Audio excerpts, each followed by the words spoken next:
All right, check 1, 2. Looks like that's coming through. How's everybody doing? Dean DeMarzo here on Longest Solo Ever, and tonight we're doing something really fun. This is something we kind of came up with in the moment last week. We're going to go through the beta tracks from Sonic the Hedgehog 3. These are soundtrack songs that were scrapped in development when they brought on Michael Jackson to compose. They had already been writing some stuff, but they dropped those tunes in favor of MJ's, which obviously turned out amazing. Sonic 3's soundtrack is one of my all-time favorites. What's up, Corpa Copan? I didn't forget about you, I promise. I'm sending your tracks your way, this weekend. So they rewrote the tracks with Michael Jackson once he got on. He later distanced himself from the project because he didn't like how the Genesis sounded. But those tracks stuck around in the background, and they ended up getting used later on when they re-released Sonic 3 on PC. And it turns out they were, as we just found out last year, in the original beta that was being worked on in the prototype version. So I have never heard any of the songs from the Sonic 3 beta. That's not true. I actually owned the Sonic 3 PC version that came out that I just mentioned. So I had that when I was like, I don't know, 12. But I definitely don't remember the songs from that because I didn't play that nearly as much as I played the actual Sega Genesis version of Sonic 3. That's the one I know the soundtrack inside out. So this is almost going to be like a first listen. And we're going to go through, I'm just going to pull these in and just kind of listen to them together. But, Pro Tools is going to take a minute to load those in. But how's everybody doing? Corpa Copan, Thorium Hydrogen, Owen Wyatt, Antoine Brookins, thanks everybody for tuning in. I think tonight's going to be fun. You have Genesis 1 through 3? Me too. Me too. That's exactly what I had. Plus, and Knuckles. The PC edition butchered the beta themes. Yeah. The PC edition had 2 modes it could work in. There was like a MIDI sound mode where it would play using your built-in MIDI sounds, which was really a nightmare. We should go listen to those sometime too. Yeah, I want to hear Ice Cap Zone with like basic MIDI horns. That sounds like the worst thing I could imagine. Cool, that's all done loading in. And we're going to go through this one track at a time. First up is Knuckles' theme from the original. Now, I love the way Knuckles' theme turned out in Sonic 3. That like super percussive, that thing. I love that sound. So I'm interested to see what this was originally supposed to be. Let's take a listen.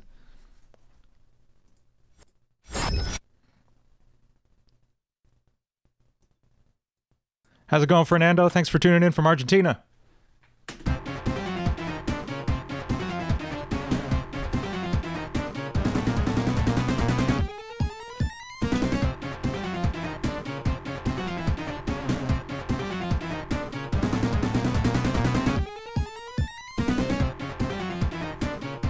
Okay, that was a lot more threatening than I expected it to be. Both of the Knuckles themes that made it into the final games, the original Sonic 3 one, and the oh man, thanks for subscribing, Carlos. The original Sonic 3 theme and the Sonic and Knuckles theme, both of them had like this cool air to them. Like Knuckles was, yeah, he was a nemesis they introduced, but he was also like really cool. And this is just like scary.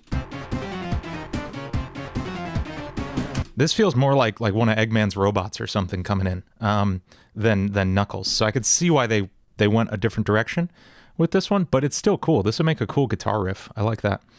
Next up is, we're going to take a listen. This is Carnival Night Act 1. Now, Carnival Night Zone is kind of a, I don't know. It's a bit of a contentious one among some Sonic fans. Some people aren't really that into it. It's got this cheesy carnival vibe. And maybe some people aren't into that.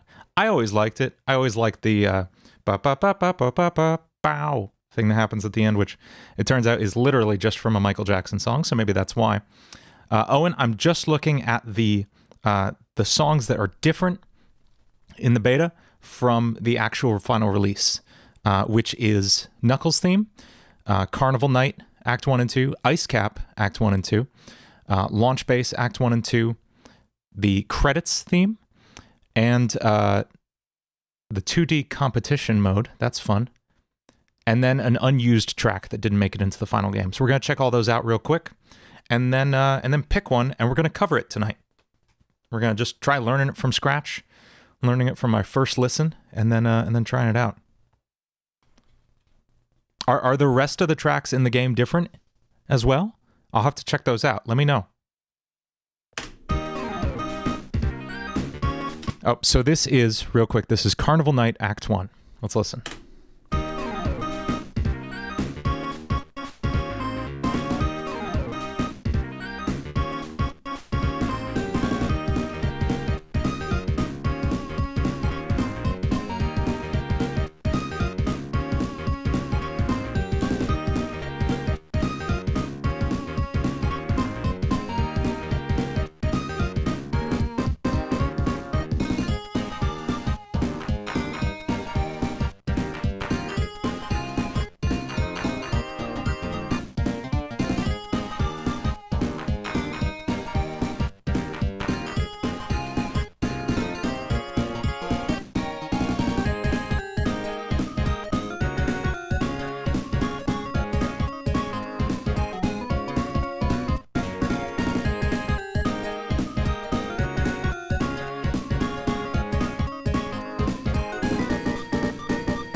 Okay. Yeah, somebody said very big band jazz.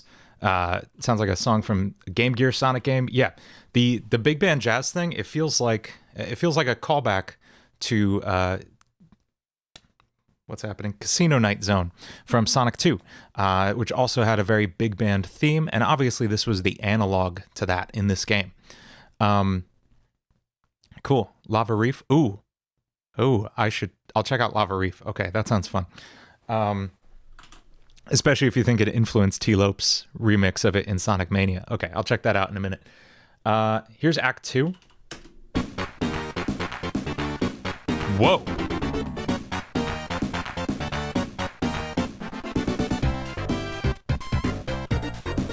Okay, this is way cooler.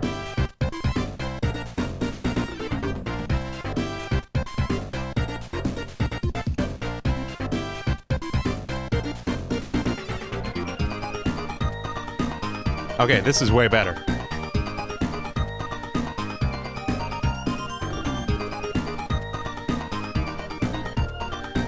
Yeah, you're absolutely right.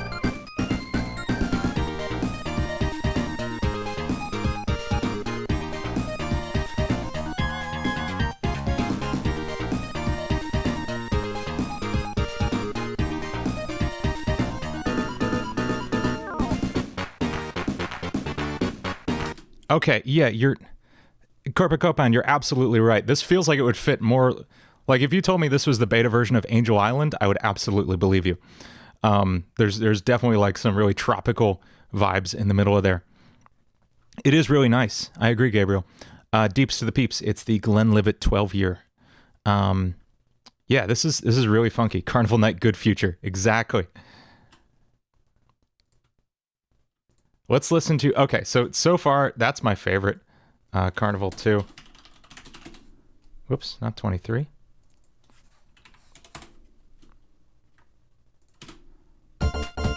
Okay, this is the third one. This is Ice Cap Act 1. Okay, this is going to be a hard sell for me, folks. Ice Cap Zone is like... it's like the most remixed video game song of all time, I think, by far. Like OC Remix, it's like completely overloaded. It's just 50% Ice Cap remixes. So it's going to be hard to beat the original for me. Well, not the original, the Brad Buxer Jetsons final release one.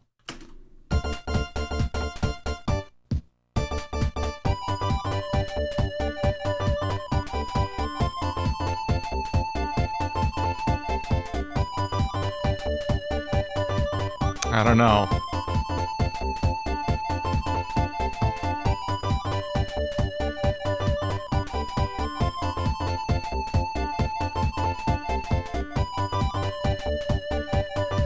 Guys, this is pretty weak. I'm sorry. Yeah. Yeah, this is a big meh from me.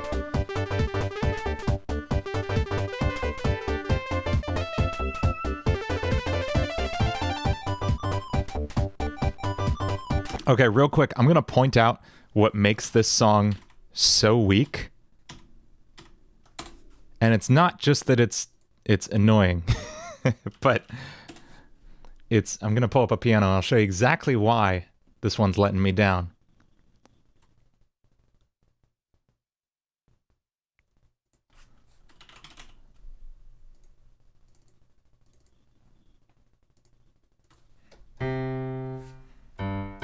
Okay, so you take a song like, yeah, imagine the PC one. You're absolutely right, with cheesy MIDI horns.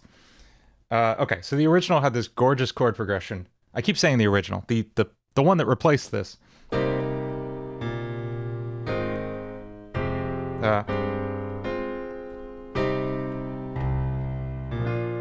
It had movement to it.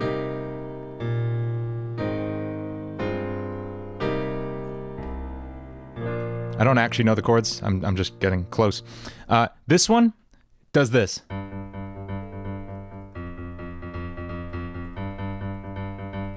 The entire song.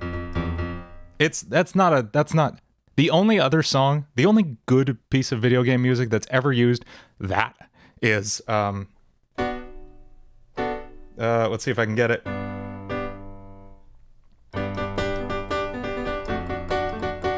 The Super Mario theme. That's the only the Superstar thing.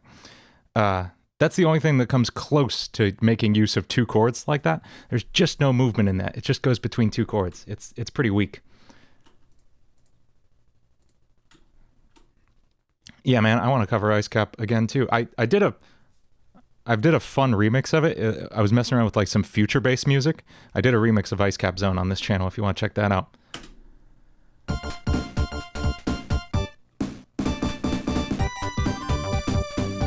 Okay, and they did the lazy thing where they literally just changed the instrumentation the teeniest bit between Act 1 and 2, so that's pretty weak. I'm going to move on to, I think this is Launch Base Zone coming up next, and I've heard good things about this one, so I'm excited. Here's Launch Base Act 1. Thank you, Team Trainwreck. I'm glad you liked it.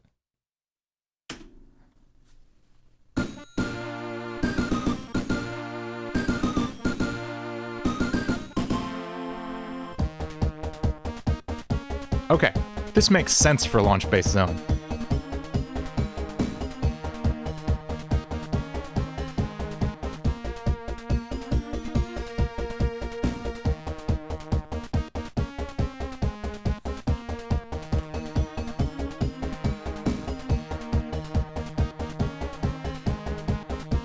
I'm not like super into it, but this makes sense for the level. Yeah, Wing Fortress, absolutely. It's got that same, like, I don't want to say epicness because it's not that epic, but it feels like a little bit, yeah, patriotic and like you're on a military base that's about to launch something into space.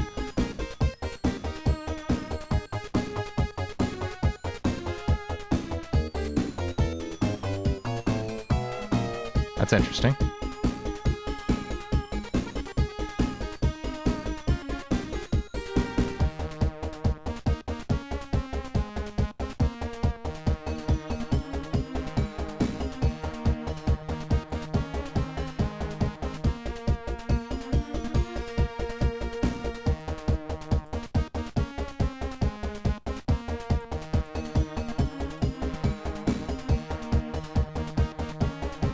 Cool.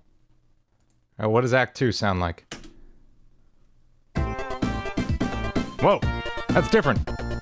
Is that really Act 2? Did I skip it?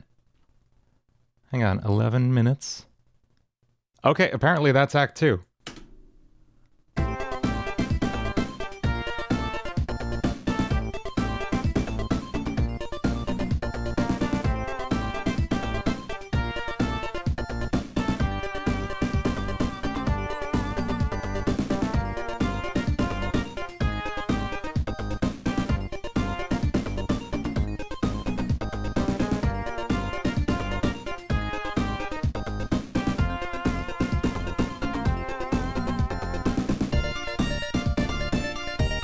Yeah, definitely reminiscent of Hydrosity and and of Angel Island again.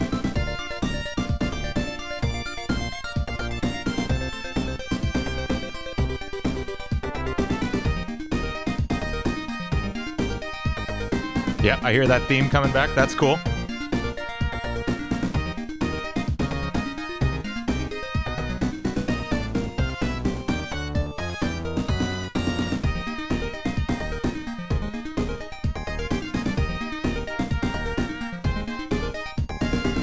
Okay, that's cool. Yeah, real quick. Who said it? Shirish172. You want blinding lights on keyboard? Yeah, that's a fun one. Oh, do I know how to play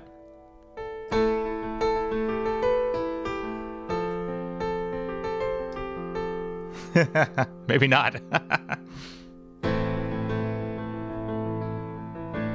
Ah, there we go. Found it.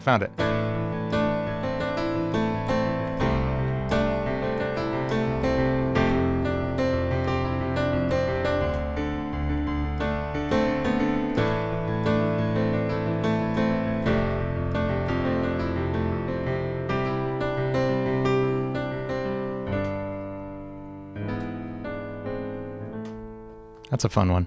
I like playing random requests. So, okay, so we got through, that was Act 2 of Launch Base. Yeah. And up next, what's after that? Next is, this is Sound Code 26, the credits. Let's hear this.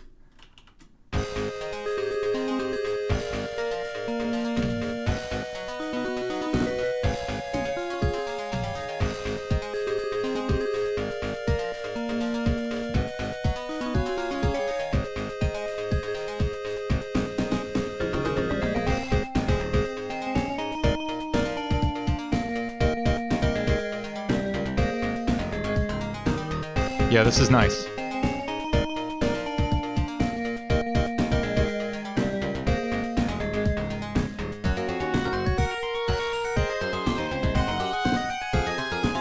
It's pretty spacey. Oh, and I do agree with you. It's this arpeggio, this quick arpeggio that's really making it feel really not Sonic to me. Thank you so much, JM Mason. Yeah, this feels like a third-party Sonic Games theme, like 3D Blast or something like that. Spinball. Okay, that's cool. But again, yeah, it doesn't feel Sonic to me, but then again, if it had been in Sonic 3 instead of the actual credits theme, and we'd been listening to it for the last 30 years, maybe it would feel Sonic-y. I don't know. It's hard to say without hindsight. This is competition mode. I'm trying to think of what Sonic 3 competition music. What does this sound like in the original? I never played 2-player. Okay, I remember this menu.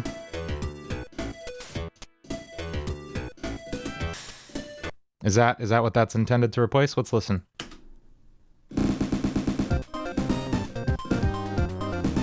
This is fun.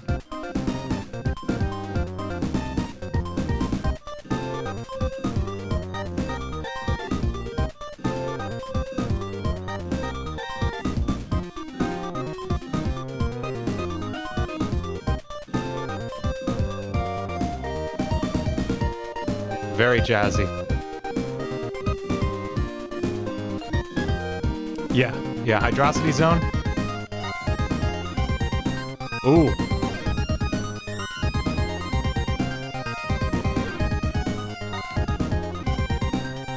Mega Man X, yeah. Okay, that's so cool. I like this one too. This one, yeah, okay, that being in there makes sense. You know what it reminds me of? Even more than Hydrocity, it reminds me of, or Hydro City. Did we ever decide how to pronounce that? Yeah, the solos are amazing. And what that reminds me of is the special stage zone. How's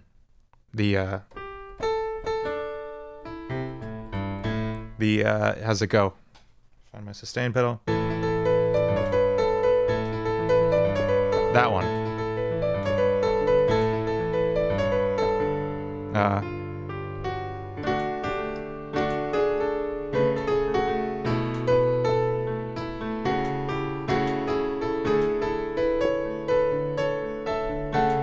Yeah, I don't know that. But yeah, that's a cool tune, and it reminds me of the special stage zone. I bet that's the same composer. Finally, let's listen to the unused track. Let's hear this one. Okay.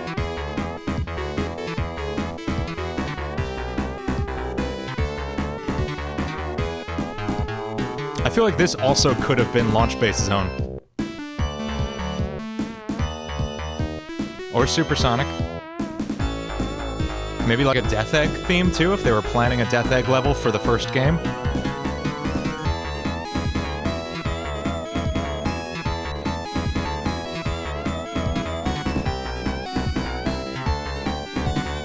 What was the Blue Series theme originally on, Spiral Pegasus?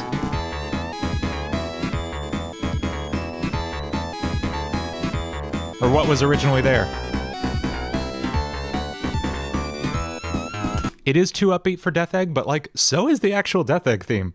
That's pretty up-tempo, happy thing. But yeah, this is... Okay. All right, I want to go back and listen to Carnival Act 2 again, because I feel like that might be the one for me. You're in the... What's up, Dane? Hey, Dane's gonna guest on a tune for me at the end of this next album coming up.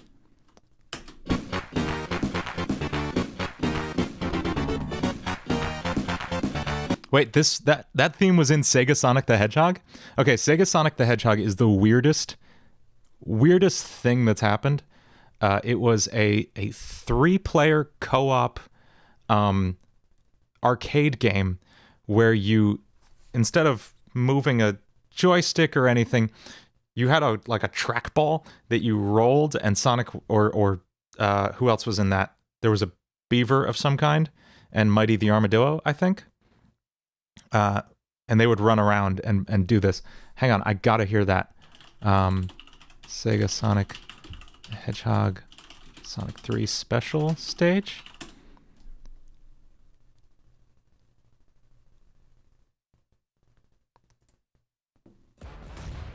Yeah, Stadia, I know. Okay. Oh my god, all the ads. There's so many ads, folks.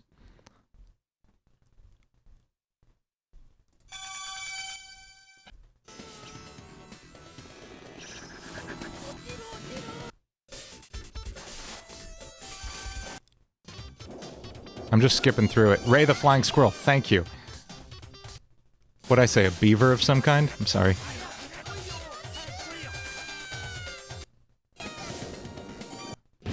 Okay, I'm gonna have to look into that later. Sega Sonic Bros. Oh, that's even worse. What is that? Sega Sonic Bros. Blue Spheres. Okay.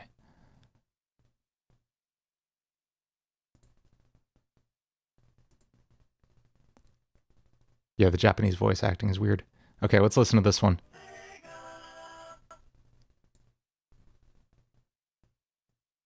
I don't even know what this game is.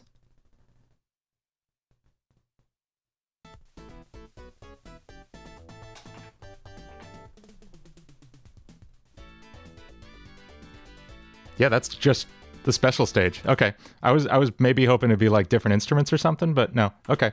Yeah, that's one of my favorite songs. I regularly forget how awesome that is. We gotta cover that sometime too. Maybe that's a job for next week or something. Okay, let's listen to Carnival Act 2. I think this is going to be the one we cover. Maybe that competition one. I don't know. Let's listen to this one more time, see what kind of vibe I get.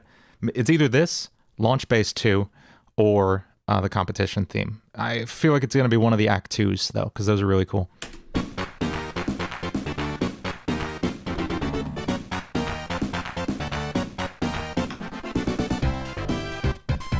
Chrome Gadget or Desert Palace? Yeah, totally. We're gonna get to those.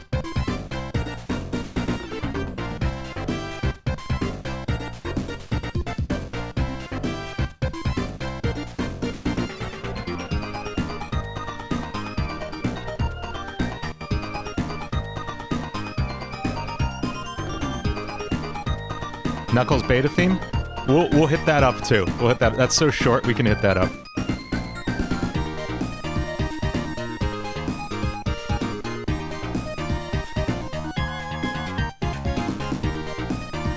Okay, this is really cool. I'm having trouble picturing it in my style.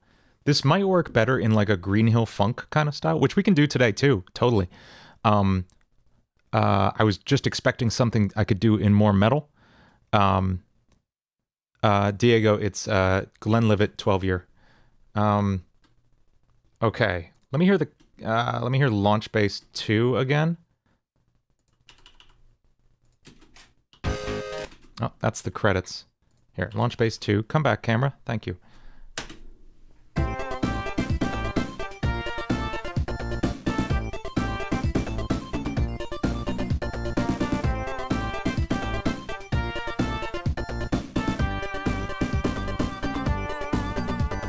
Thanks, JM Mason.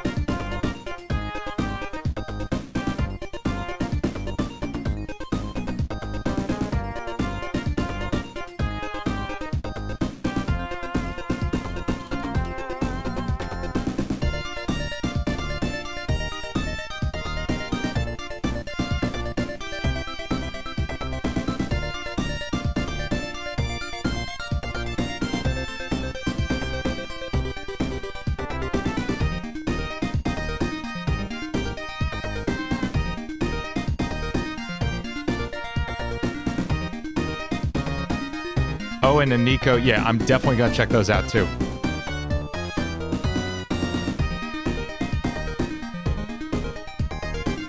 Okay, I think, yeah, Nico, I really want to hear these. Yeah, let's check out those really, really quick. This is the Angel Island Zone, and what was the other one? Let's check out Angel Island Act 2. 2 beta.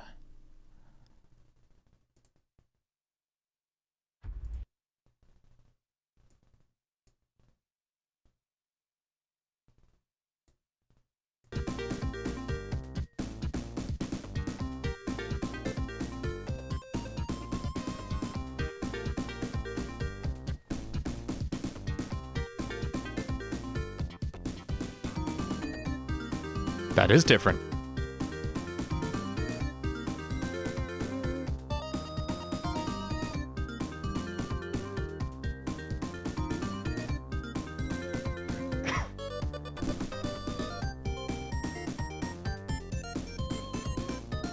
Cool. I like it. You can hear a lot more of the detail in the instruments with that one. I don't think it fits together as clearly as the final version does, but there's certainly a lot more separation in the instruments. You could pick out the different parts a little bit better. Okay, I think I've made my decision. I think we're going Launch Bass Act 2. That's the one that feels like it has the most stuff going on in it. Not that I want a song with a lot of stuff going on. I just mean the most like meat to work with. And that's not to say we won't do the other ones at some point too, because I really liked a lot of these.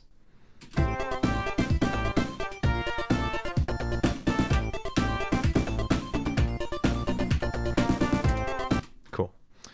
So we're going to tempo match this real quick so I can start lining up MIDI to it.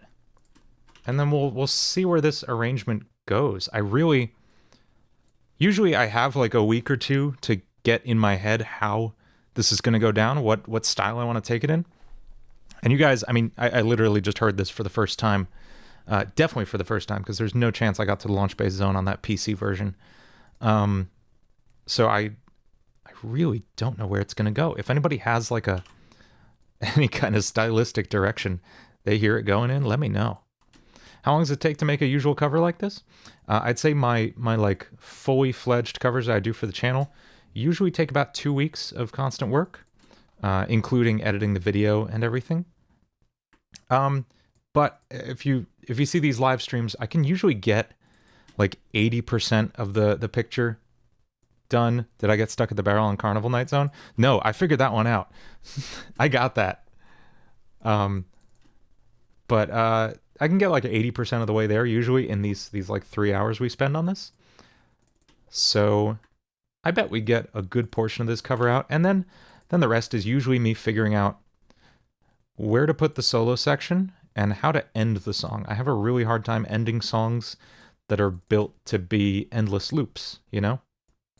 All right, let's see if I landed everything on the right beat.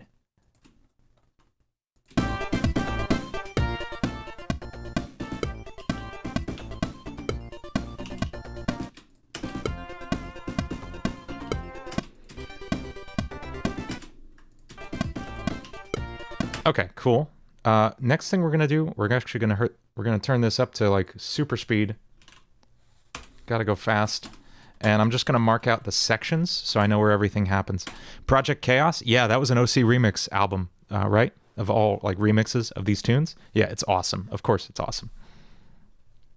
Is Walk on Water from that album, the Hydrosity remix? I think it is. Because that's one of my favorite video game remixes of all time.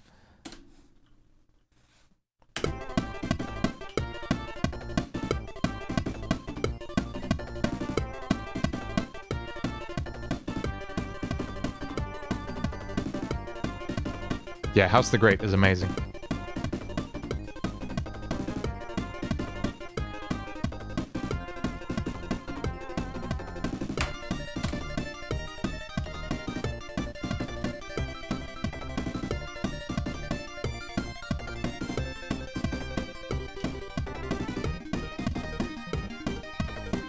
Oh, that's a new section there.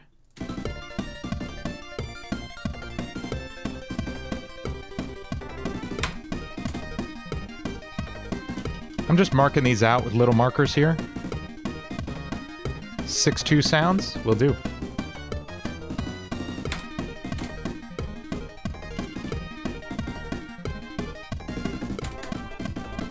Cool, and that's the loop there. Yeah, I always wonder what people who got famous on the early days of YouTube and OC Remix and other internet spots. I always wonder what they're up to now, totally.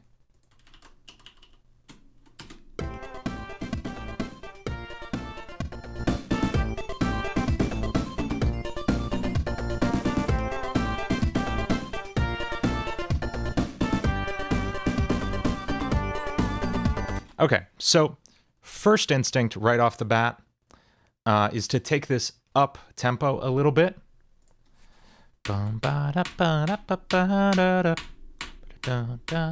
Not far, really just like 10 BPM up from where it is.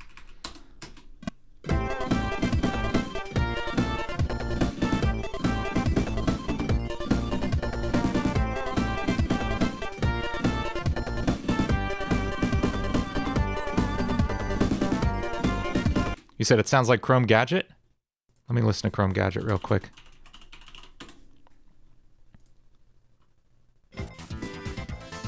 It has a lot of that vibe going on, yeah.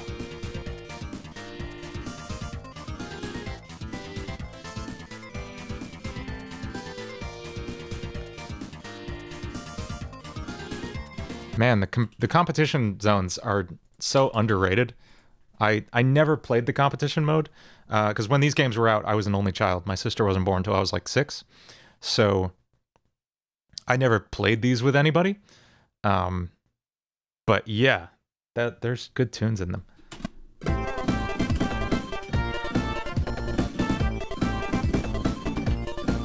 Okay, let's start playing guitar.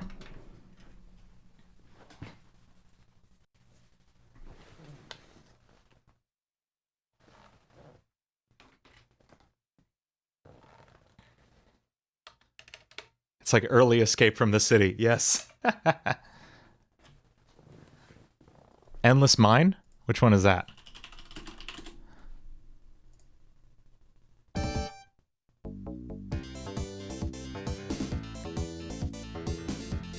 You're right. Rolling around at the speed of sound. Got places to go, got to follow my rainbow. Oh, man. That's weird. That's really weird. I didn't know that. Good catch, Owen. Good. That made my night. Thank you. Okay, so let's put together my usual arrangement of instruments.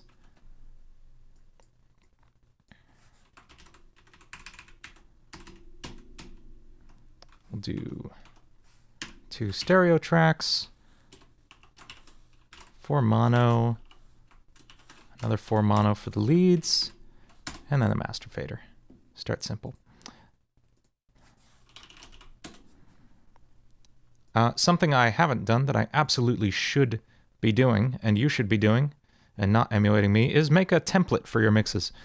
So you don't have to do this literally every time. I'm going to do that right after this stream. I have that thought every single time we stream. I'm like, I always load in the exact same things. They incorporated Endless Mine into the remix for Generations. What? Okay, all right, I'm gonna stop getting distracted on this stream, but I'm absolutely checking that out later, Manuel. Thank you.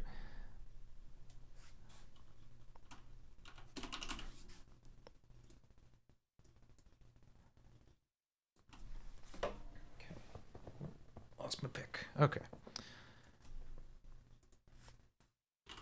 I'm really excited. I'm loading in ToneForge Jason Richardson, as I always do.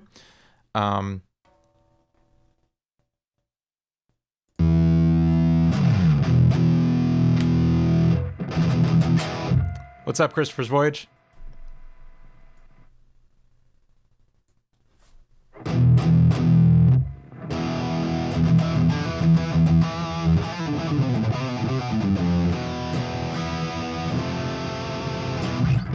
This pick. Hang on.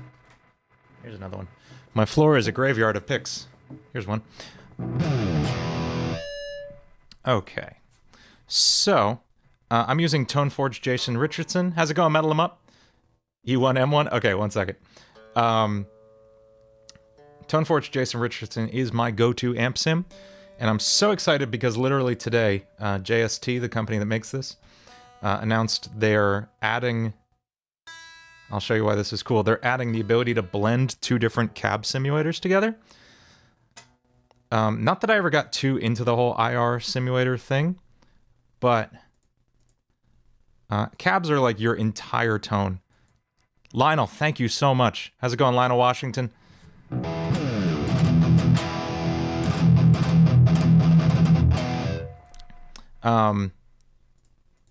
Okay, so cabs are your entire sound. Check out the difference. There's the pop-up. Yeah, thanks, Lionel. Sounds like a totally different amp just from the speaker change. So JST is adding the ability to blend 2 different speaker samples in the same amp sim instead of having to like record it twice or split the signal and then run it through 2 different amp sims. This is going to make life so much easier for me, and I'm probably going to get really into IR simulators real soon. So I'm psyched about that. That's my little nerd out for the day. Okay, let's find... Oh, somebody wanted...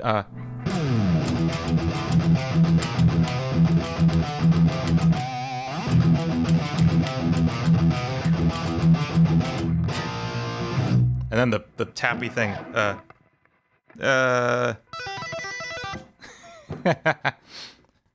Oh yeah, Dane. JST, so they just announced it on Facebook. You can blend 2 IRs in ToneForge built in. So it's finally like an actual competent IR loader, which is nice. No, we're not playing Doom today, Copa. It's just a quick request. Okay. Let's hear this and let's find it on the guitar.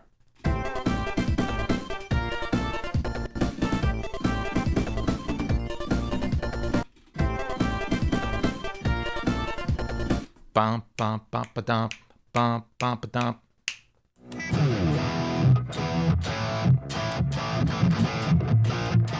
I like that. Can I do Death Egg from Sonic and Knuckles?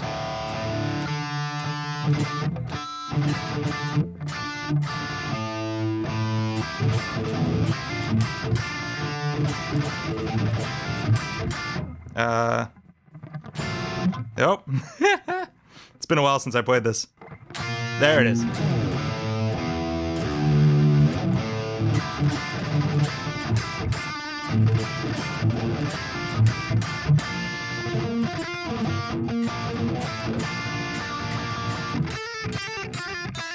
That's a fun one. I love that one. Spiral Pegasus, what's my interface? Right now, I'm using the Antelope Discrete 8. That said, I'll be honest, it's kind of a headache with Windows. It doesn't really play nice with it too often. I personally recommend Focusrite interfaces. The Scarlet and Claret series are both amazing, and I've used them for many, many years. Right now I'm using the Discrete because, and purely because, it makes doing streams like this possible. It allows routing within it that makes life a lot easier for me. Not that you can't do it with the other interfaces, it just works for my studio setup right now, so I ended up using that for this. Okay, let's try this out.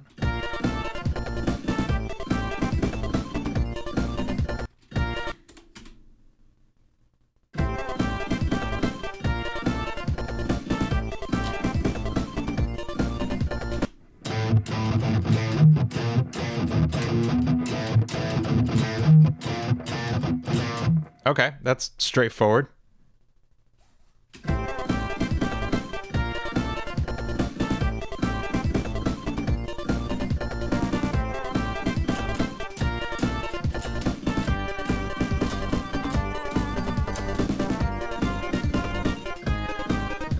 That's fun. Okay, we're going to talk about how this works. This is cool.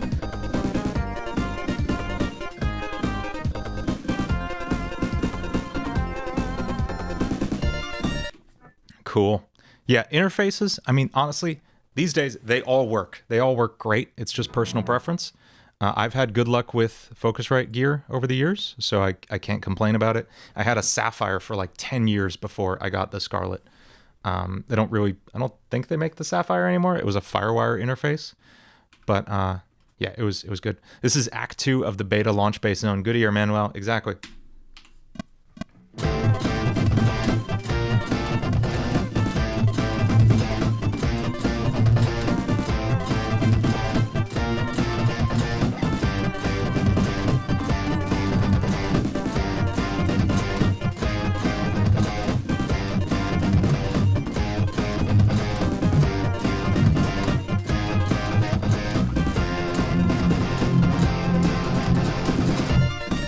Okay, I'm just filling in the most basic rhythm part I can come up with, which is literally just mimicking the bass on the original track. And then I'm going to see where the drums and bass take me. Why isn't that recording? Pro Tools. Okay. Be nice if I played the right notes. Here we go.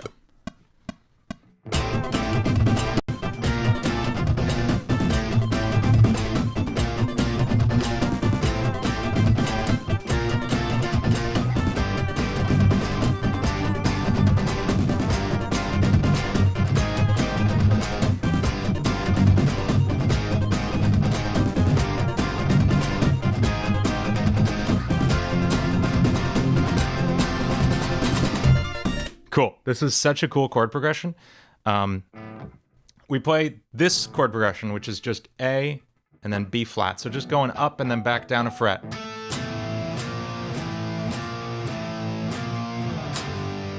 And it goes down to 3. Then we do the same thing, but we start on 3 this time.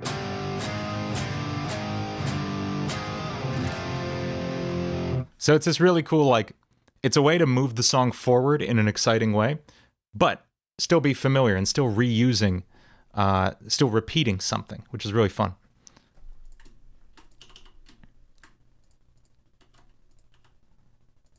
Okay, we're going to throw bass on here real quick.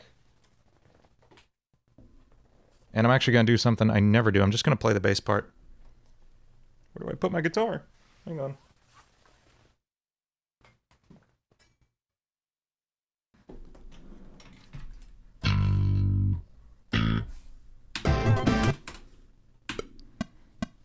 Oh, not over that guitar, though.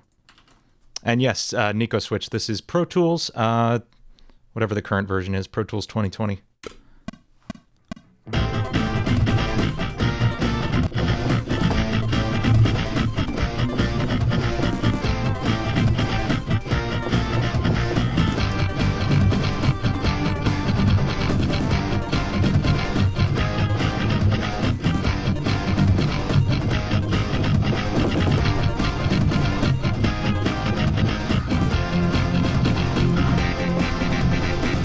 Okay, that sounds really staccato and cheesy. We're going to fix that. We're also going to fix this wrong note with a little bit of, first, some quantization. I overwrote the first drum. Oh no, I'll fix it. Good catch. Thanks, Razor. Okay. So first we're going to quantize this up to 16th notes. And then we're going to change the duration. Pro Tools lets you do some crazy things. This is legato gap. So this is just going to extend each note until it hits the next one and leave the eenciest gap just because it refuses to go right up against it, which is silly. And there we go.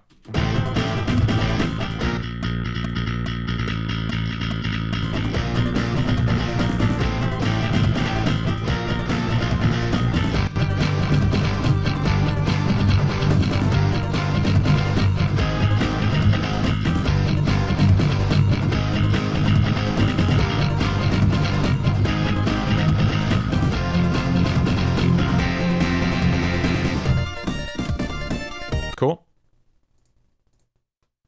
Oh, where'd you go? There you are. That's not what I wanted. Just the EQ. Thank you. Does anybody else talk to their gear while they work? Okay. Finally, let's add some drums.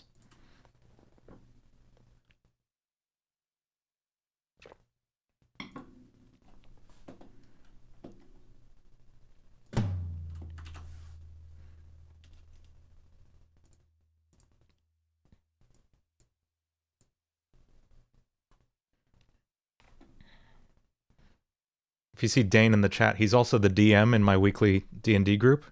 He's an outstanding DM. I really, really want to get like a D&D podcast or like live stream going. I think that would be so much fun.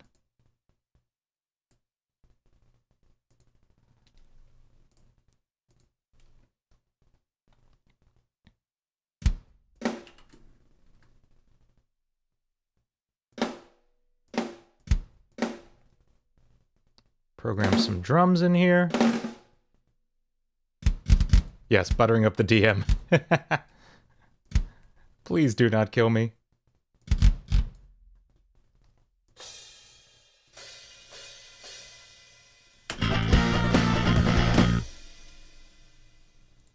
He is, though. He's written this insane, huge story. Oops, that's not where that goes. What's up, PJ?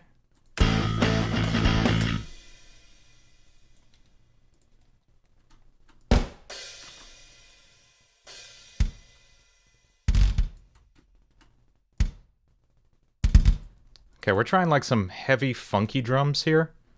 And actually that hi-hat is way too loud for me. We're gonna pull that back a bit.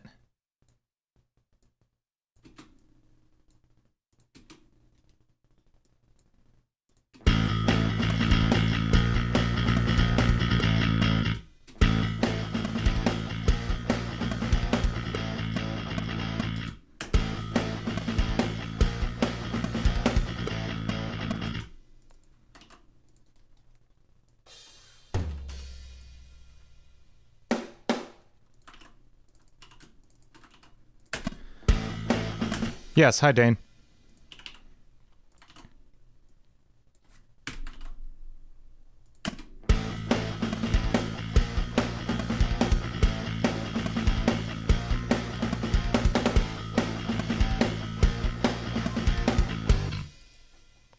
And something needs to change here.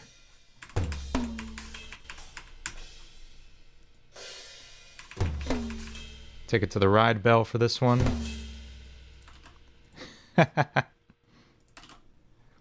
Yeah, I tried DMing the same group actually last year for like 2 years, and I think we met literally 6 times throughout that.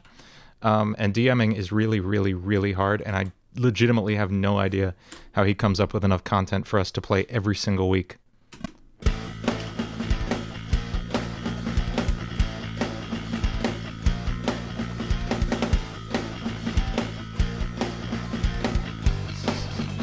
What's up, Wand?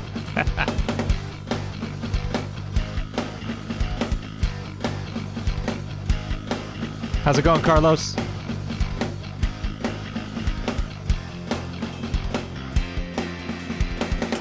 Okay, that's enough to get us through the start there. I think there's other stuff going on in here that I'm missing, though. Let's listen to it. Hello from Brazil. Thanks for tuning in, Carlos.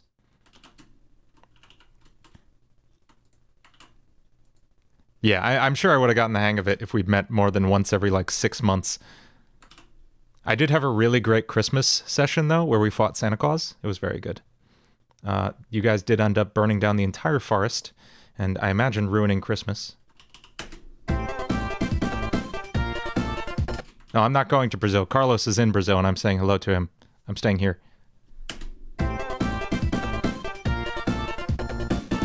Okay, there's this, like, synth thing in the background. What's up, Thorium?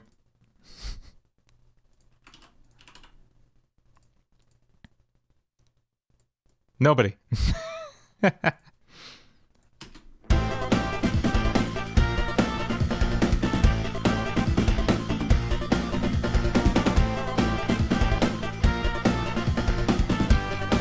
It's okay, Nico Switch. I'm confused too. I'm confused by this synth line. I have no idea what's happening there. I think we are actually going to put that on... It's hard to say, because putting it on the synth playing just the original line would make it feel more like the song, but it might feel a bit less like the genre, like this metal thing. So I don't...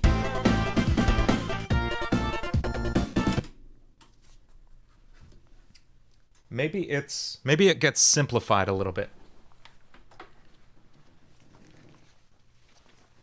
By like a second rhythm guitar part.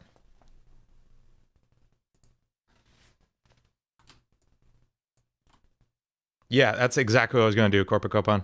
Hammer-ons, totally. I even think I'm... Because I could play that whole arpeggio. What chord is that?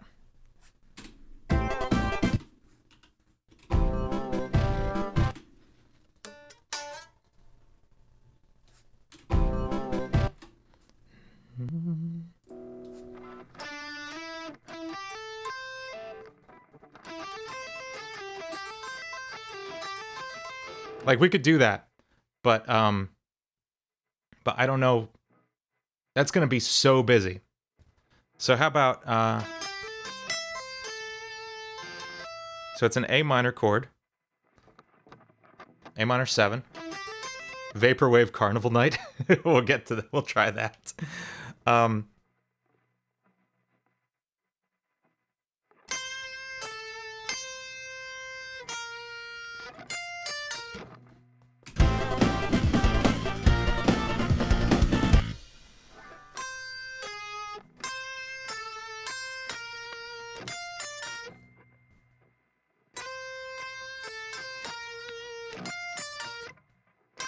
Okay, I'm going to try something. I don't know if it's going to work. So let's just...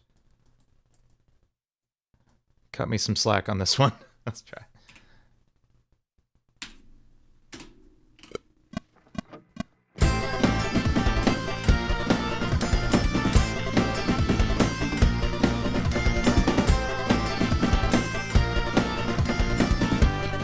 Does it repeat that arpeggio each time?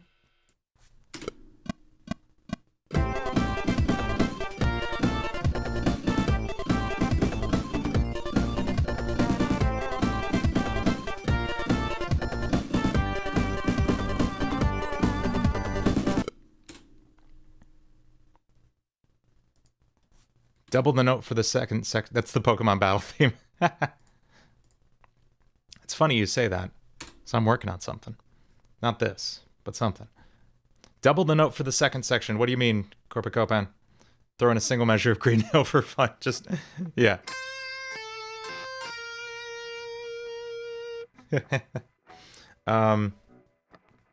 Okay.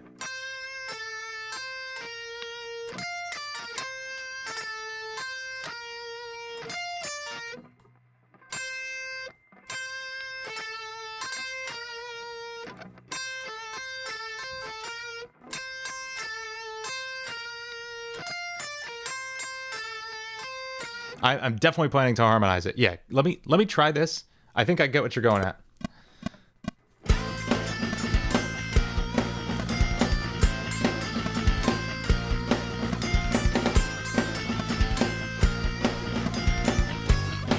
Oh no.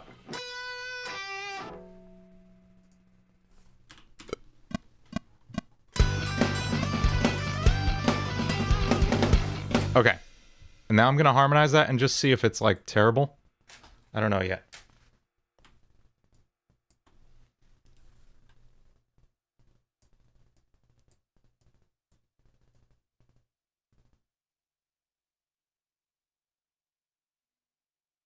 Because we still have to add the melody on top of this, which means we can't let this get too busy, and it's still going to sound more like the song once we add that melody.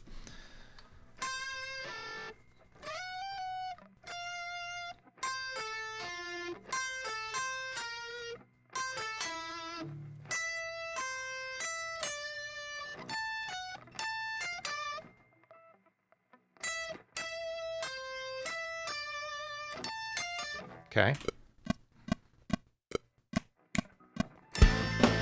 Whoops.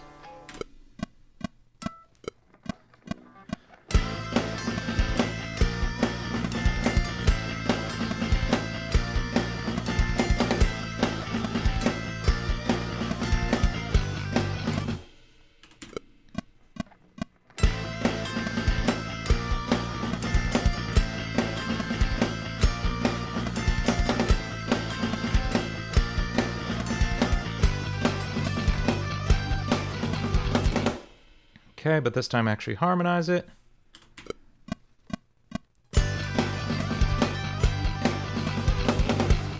Okay. Now let's put the melody on. I'm gonna come back to that part. I don't love what I did there. Maybe we'll make it a little more arpeggio-y. I just want to fill in this melody first. Let's listen to the melody.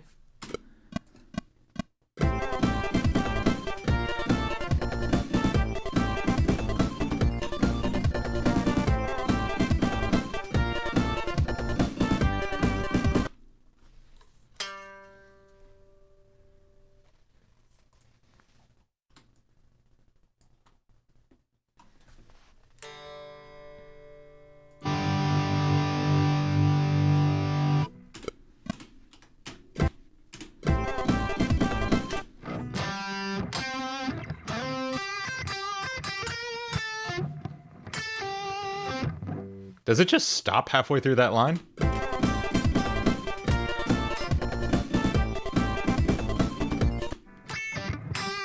Okay. So that's...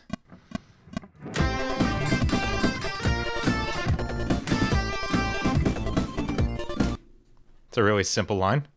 Is there a harmony?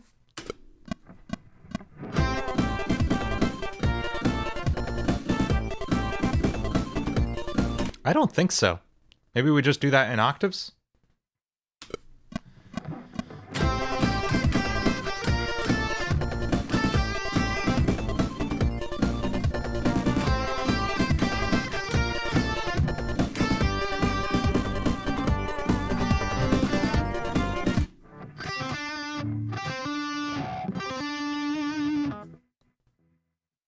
And there was a little line leading back into it.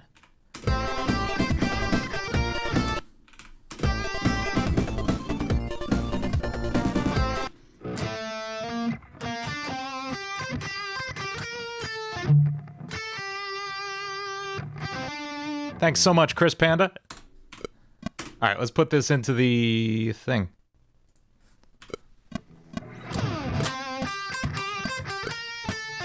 Why don't I hear anything? I'm soloed, that's why.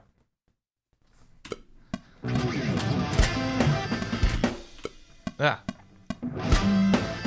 What's the first? There we go.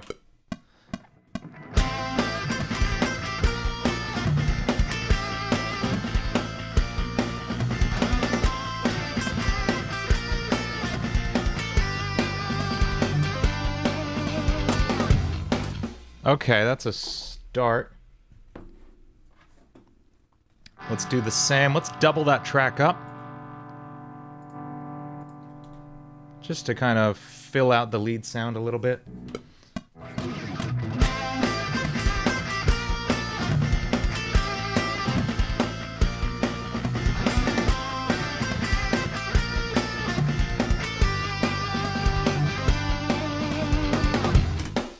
Okay.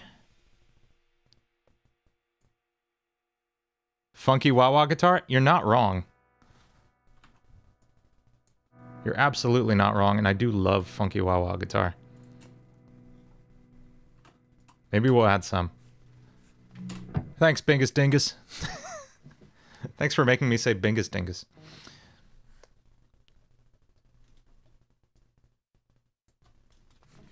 Okay, let's hit this up an octave too.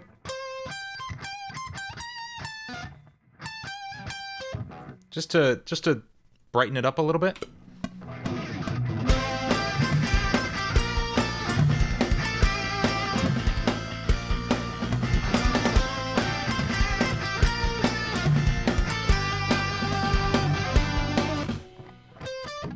I goofed in there.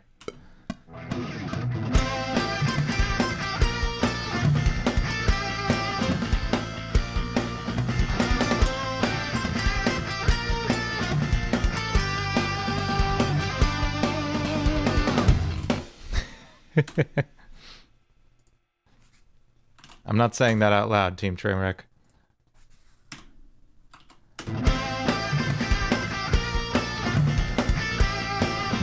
Okay, real quick, we're gonna do a little bit of mixing work. Not a ton, literally just the basics. I'm gonna put a little echo on this. We got Sound Toys Echo Boy, my favorite.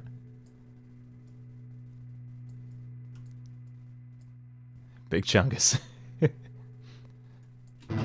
The word chungus has made its way into my daily vocabulary, I will admit this. It's a very good word for something that's just like, just a big hunk of something. Love it. So we need an EQ on there as well.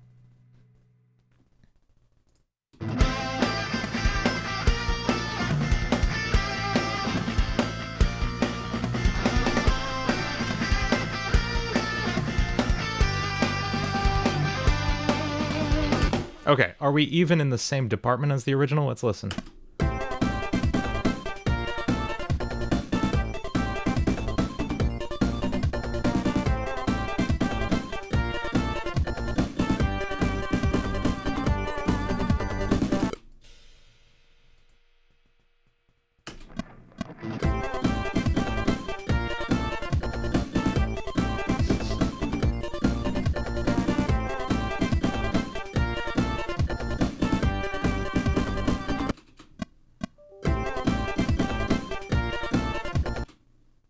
Okay.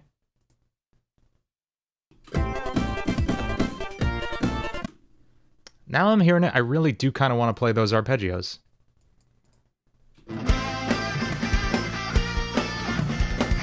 Yeah, I want to try two things. One, I want to simplify that bass part so it really is just playing those staccato notes.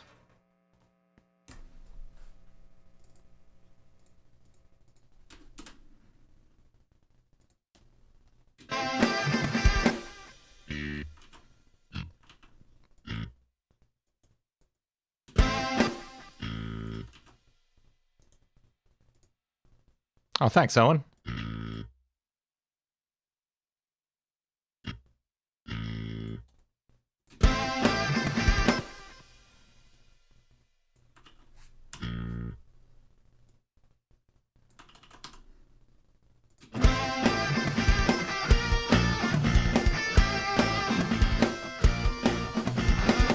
You know, maybe I don't like that.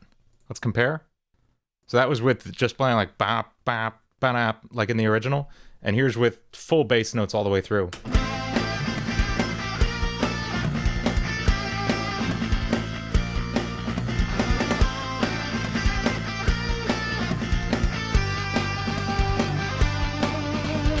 Okay.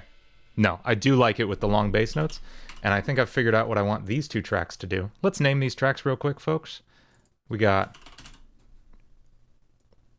drums, bass, rhythm guitar 1, rhythm guitar 2.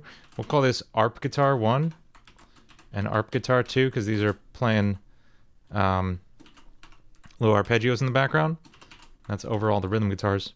Then we got LG1, LG2, and LG3 for the leads. Whoops. What is this? Oh, this was going to be a synth. We're not using this right now. LG1, LG2, LG3. Add the Go samples from the final. Yes, that's a great idea, Trainwreck. I love that. Attack, decay, sustain, release. Yes, those are the 4 main ingredients chosen to create the perfect little synthesizer.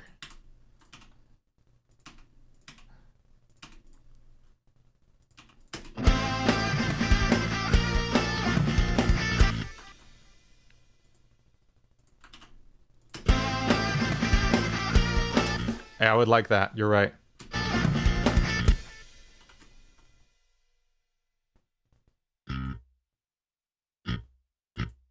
Little C in there. That's cool. That's fun. I like that.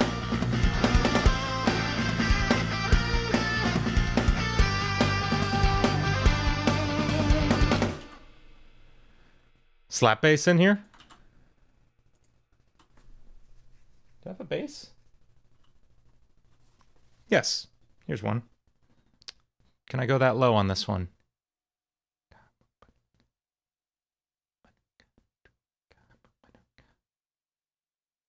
Maybe we'll try that. I'll think about that, Razor. I wanna do these arpeggios real quick. While I know what I want to do with them.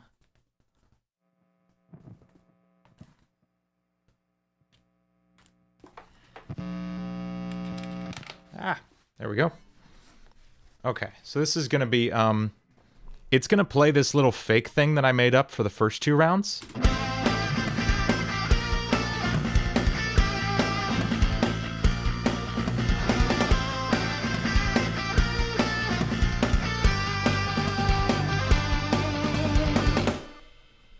And here, I want...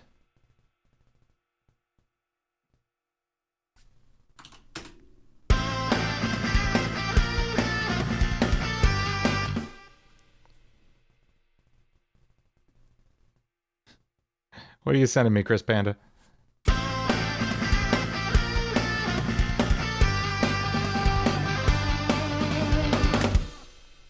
Okay. Let me hear the original real quick. The Go sample, I actually have a whole library of all the samples from that game. Thank you, though. That's how I got the ones in the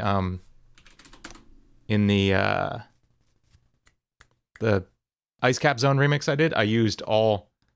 I don't think I used Go, but I used the Come On and the Woo from that.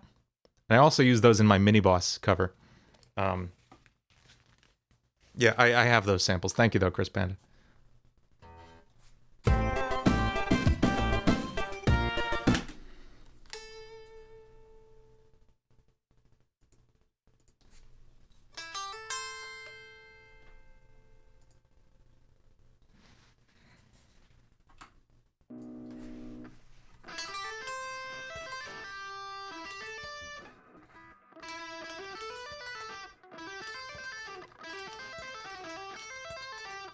There it is. Yeah, it's going to slow down a little bit.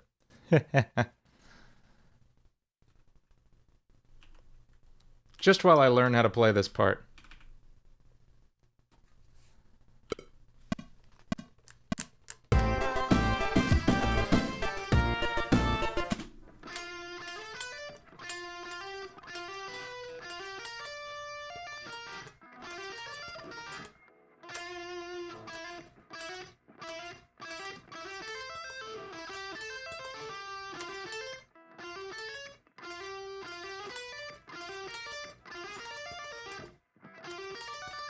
Is that right?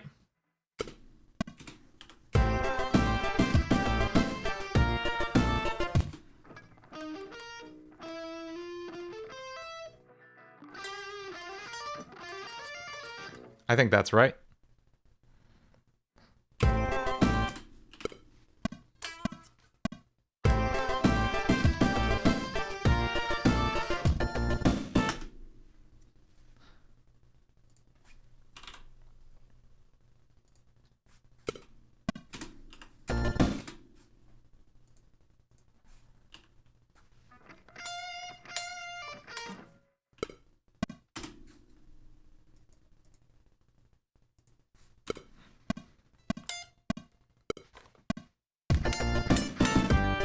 Cool. And now to figure out the harmony.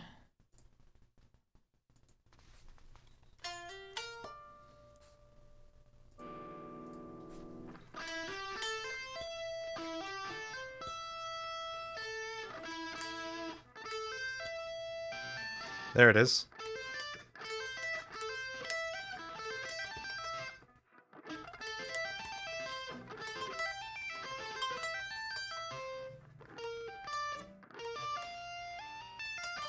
Maybe it's that. See you later, Chris Panda.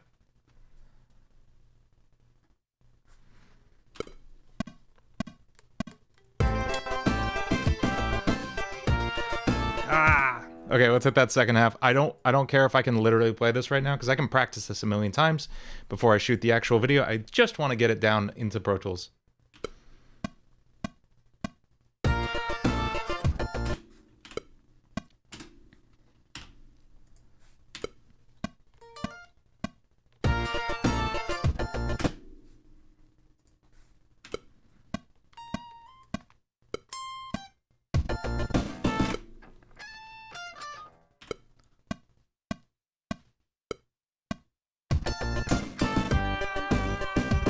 Okay. Does that sound cool? Let's find out if it sounds cool.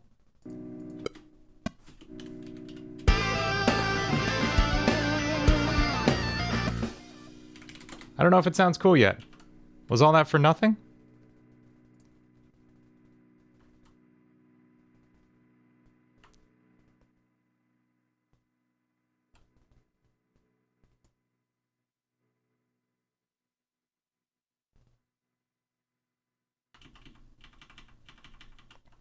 I think all that it might have been for nothing because I recorded it the wrong way. Shoot.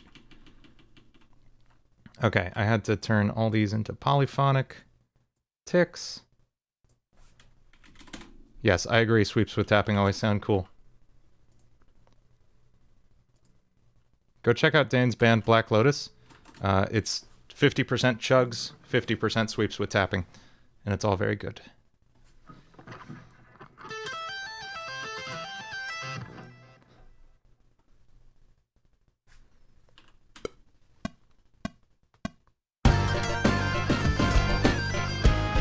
That's not the right spot.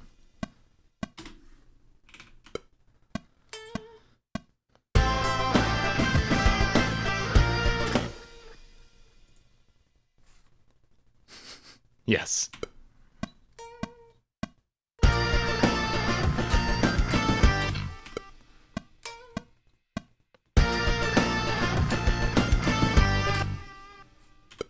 So close.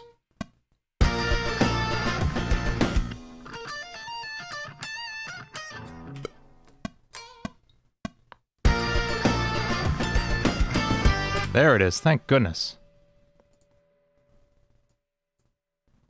And now the lower part, which went...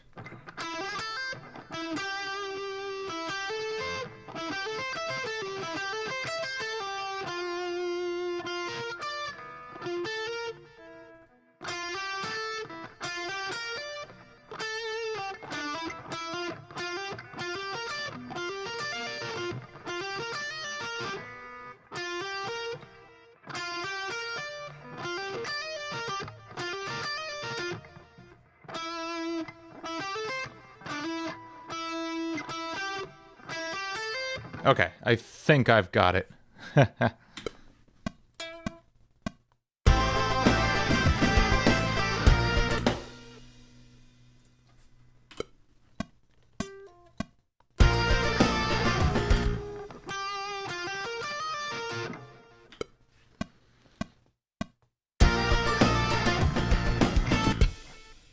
positive this is the right harmony, but it's working for me, I think.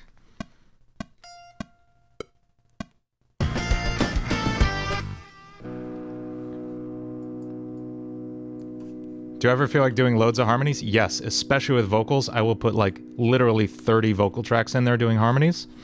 The guy who's best at that, Devin Townsend, will layer like hundreds of tracks of the craziest things you've ever heard, and it'll sound like a 100-foot tall wall of sound.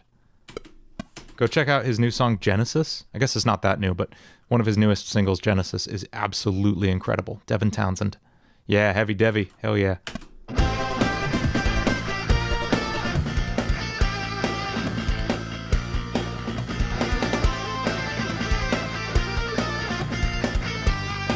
Okay, one side of that is so much louder than the other.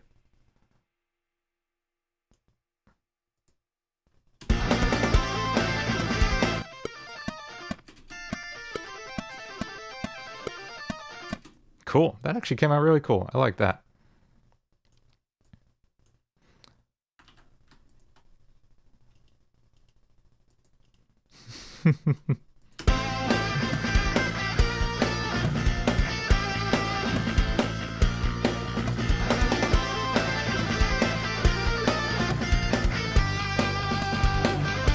Something's weird about it, but we're going to leave it for now.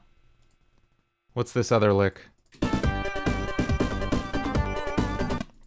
Man, I don't know. Maybe I'm not feeling these arpeggios. Let's save them for later, but I have a feeling I'm just going to end up back at this line.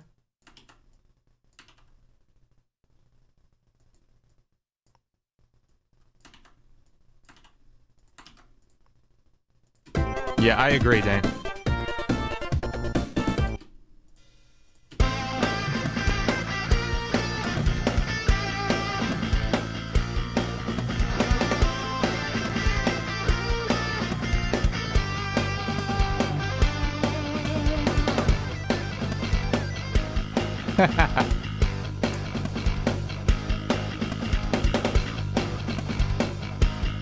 Oh, that's what was happening.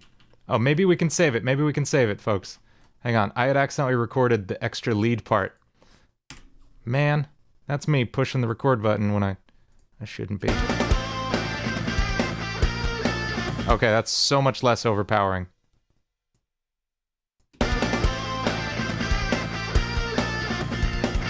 Yes, that works. Okay, okay, we're good, we're good.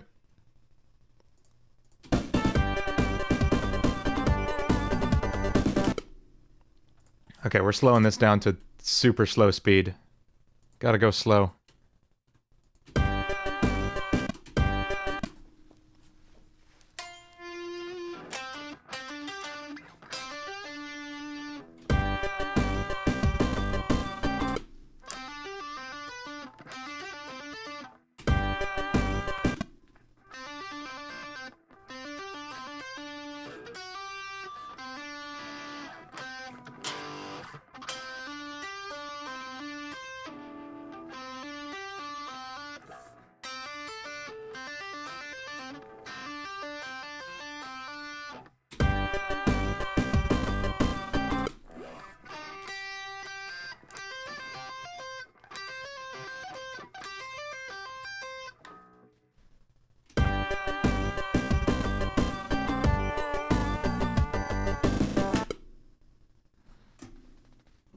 So, that's crazy.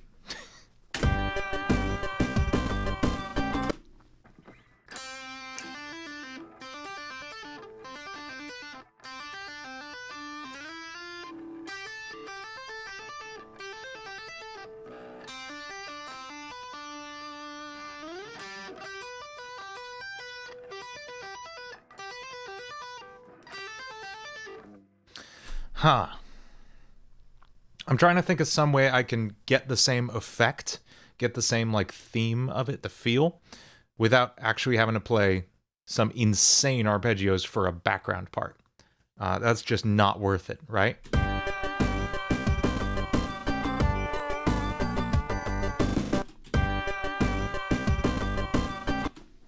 And part of what you could do is follow the melody note. We have right? If that's that melody.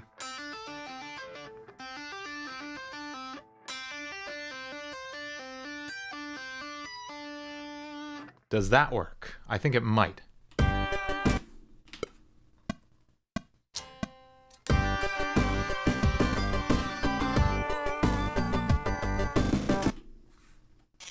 Christopher's Voyage, thank you so much, man.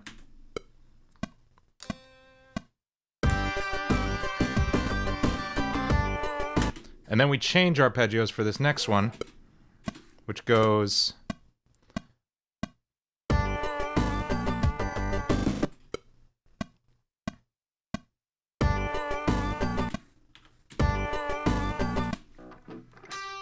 because this is a G major chord, so we're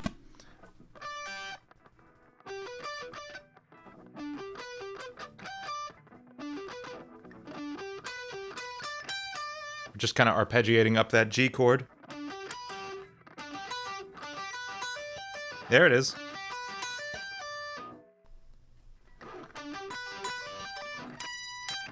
Spending so much time on this background guitar.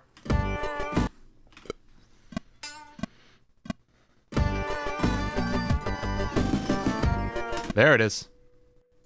Okay, harmony part real quick.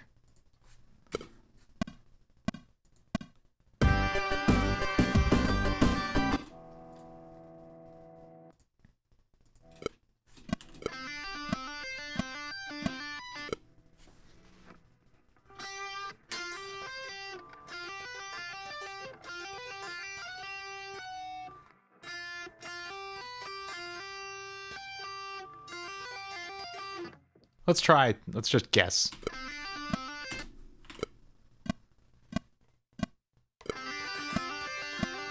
Nope, wrong.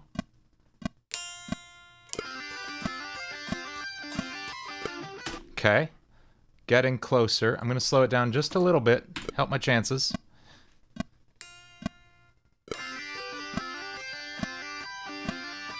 There it is. And then we have an arpeggio starting...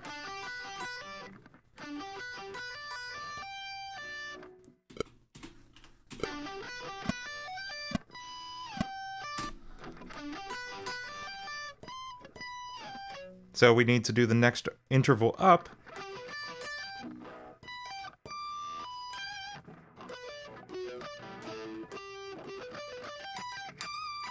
I can actually pick that one, so let's do that.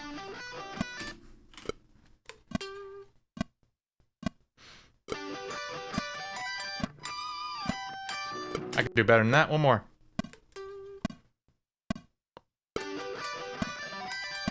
Oh, come on, so close.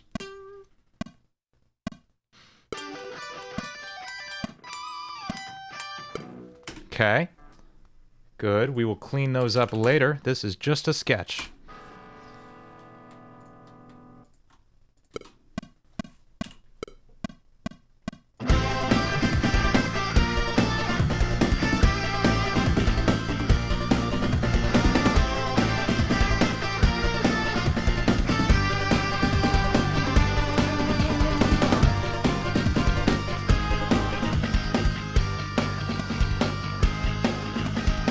All right. Yeah.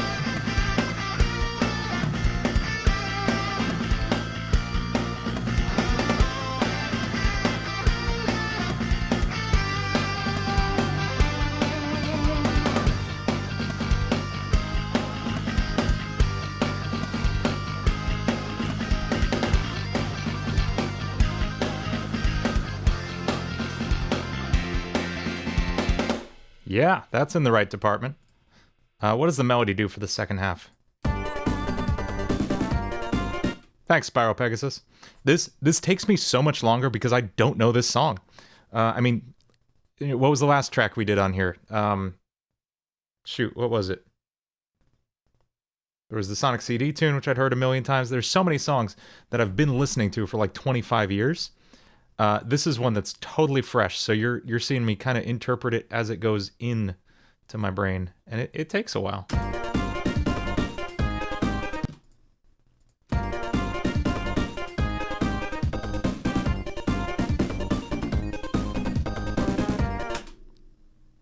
What's up, Guilherme?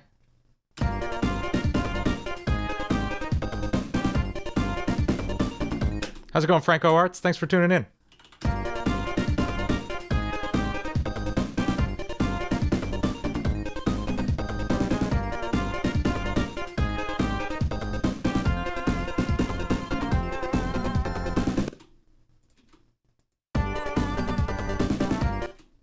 Ba-da-da. Hey, Kaizen. Thanks for tuning in. Okay, we're gonna...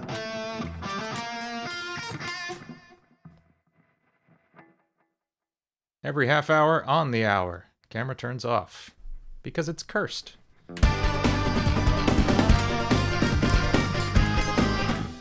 Let's turn off the original so I can actually hear my guitar.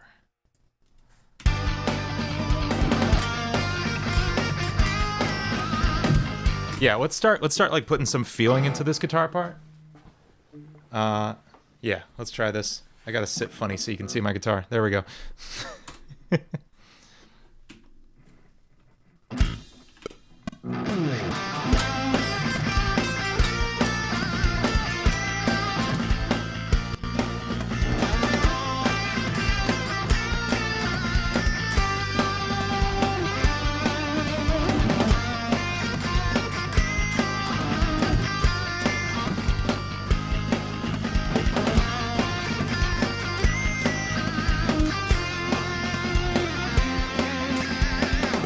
There we go. That's more fun. Everything's more fun with a few bends in it. We're going to double that up now.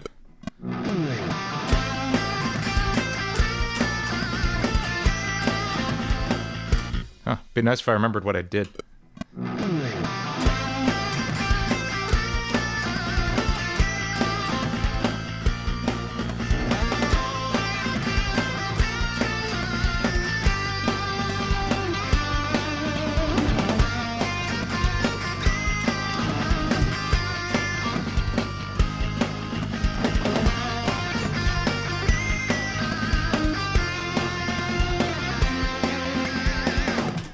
Okay.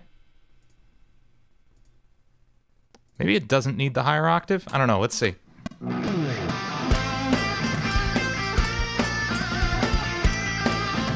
Nah, it works.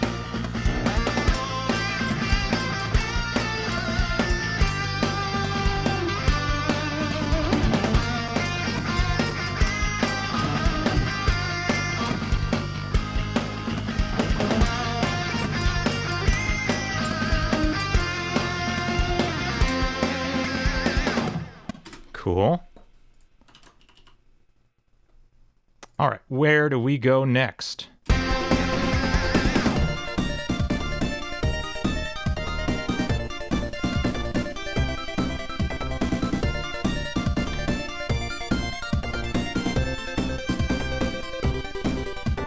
Okay, I'm feeling and man, I've been doing a lot of these lately. If you could hear the album I've been working on, which you will soon, I promise. I'm dropping a teaser for that probably in like 2 weeks, I think. That'll be fun. Maybe we'll make... Okay, I have an idea for the teaser of this. The next album I'm dropping is called Boss Fight. And it's just all boss battle music from great video games. And I really want the teaser music for this to be the stage select theme from Mega Man X.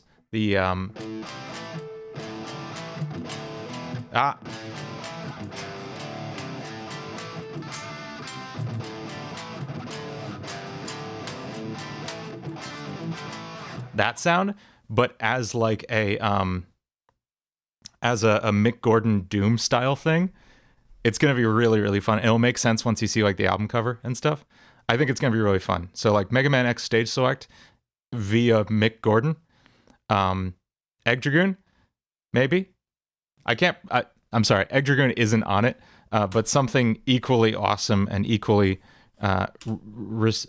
requested from that same department is on it, I promise. There's 2 Sonic bosses in there, and both of them are final battles of great, great games. Franco Arts, we're doing a weird one tonight. This is the beta version of Act 2 from Launch Base Zone. So this is the cut track that was then replaced with,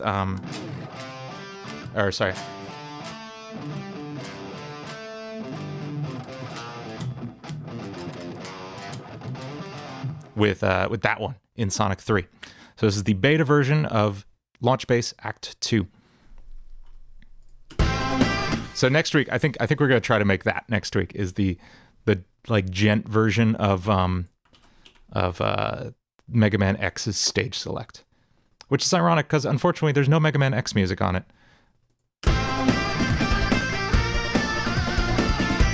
Okay, moving on.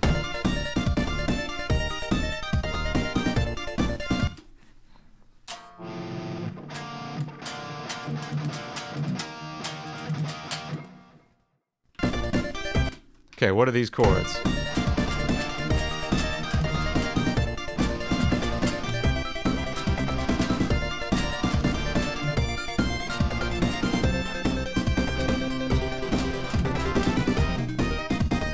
Whoa, that goes a lot of places.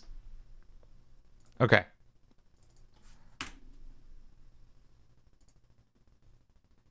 Egg Dragoon on the next one, Owen.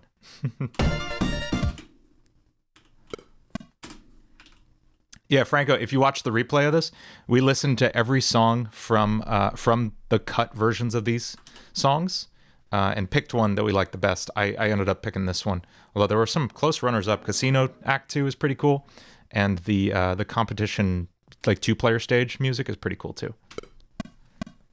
Let me turn this down. I don't need it that loud.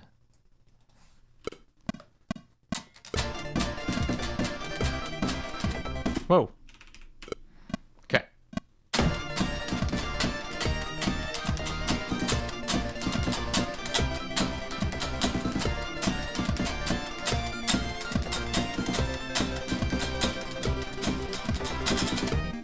Okay. And then it changes after that.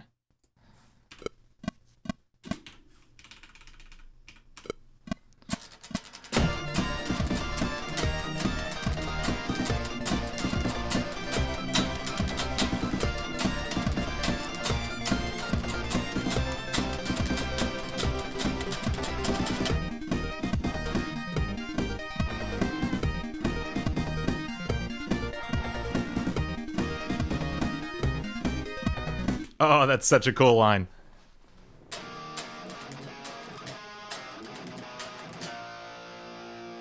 And then it does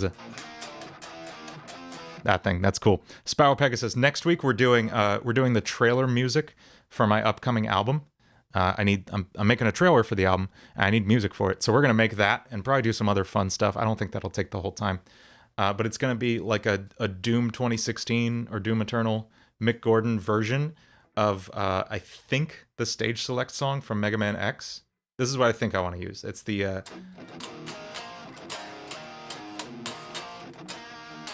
that one. I don't know. We'll see. We'll see if we end up going that direction. There's a lot of other good like stage select. I want something that implies you're going to be picking from a whole bunch of bosses or facing a whole bunch of bosses coming up soon. I think that'll be fun.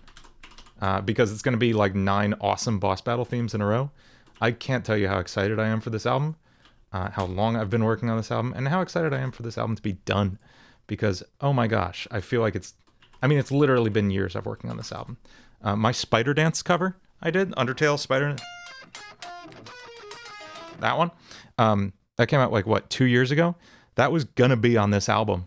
And I got tired of waiting for this album to be finished. I just wanted to put that one out because I was so psyched about it. But that's how long I've been working on this album. So I can't wait to finish it and get on to new stuff too.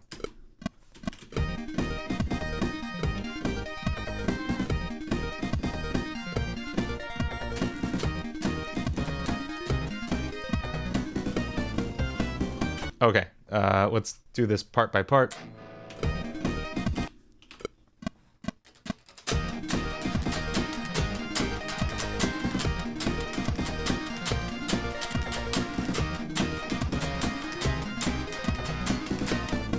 Okay, then we're going to do that separately because that sounds crazy.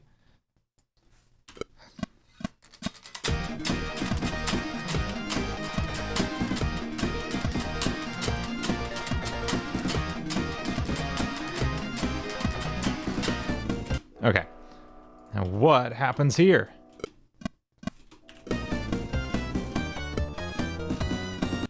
That's crazy.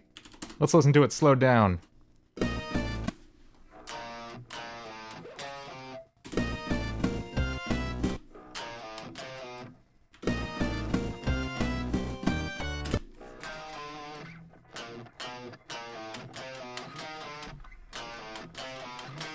Okay.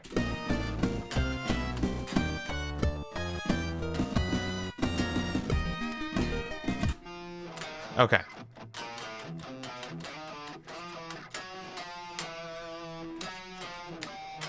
I think that's right.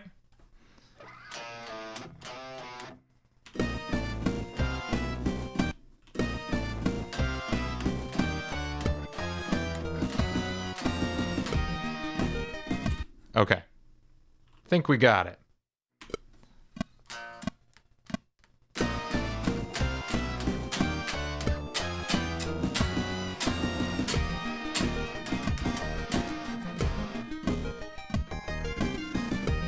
I thought I heard it moving downward there.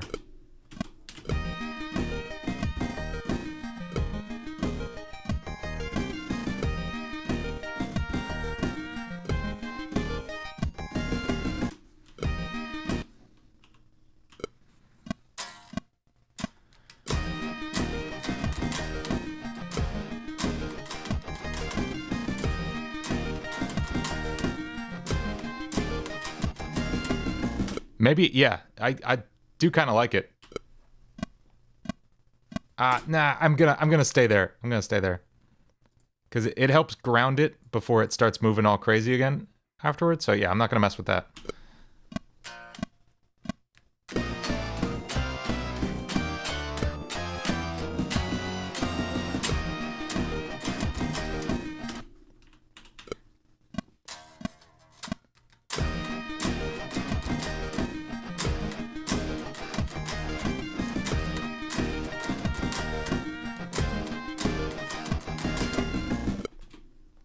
TTX Hero, yeah, you're absolutely right.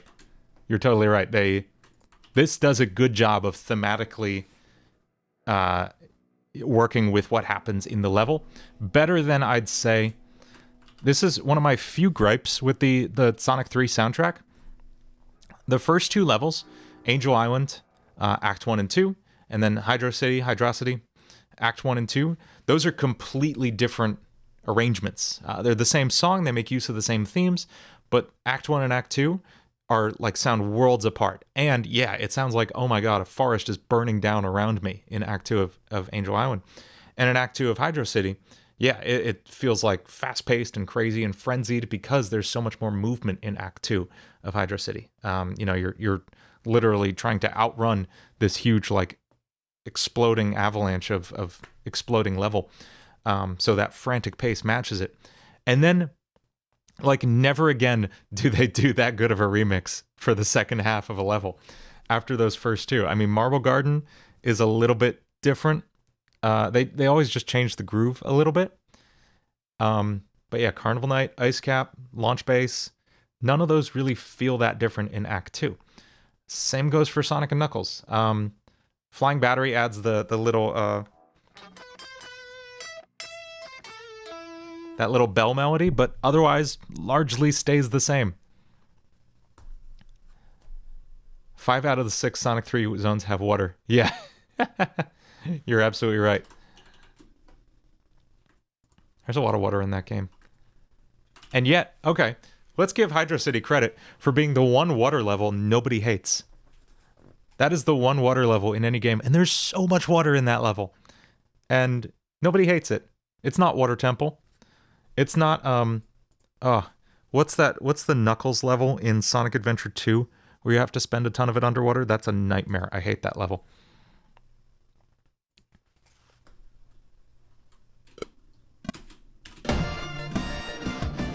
And no water levels in Sonic Knuckles. You're absolutely right.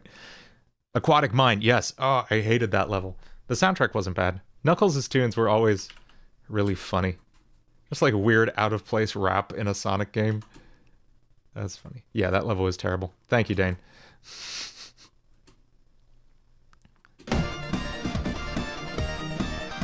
Yes, you're right. Sandopolis is kind of it's an exception. And yeah, it gets a lot more threatening and scary, mostly because absolutely the scariest thing of all time are the ghosts in those levels. It's absolutely, I have nightmares about the ghosts in Sandopolis Act 2. Knuckles and Knuckles and Knuckles. Yes.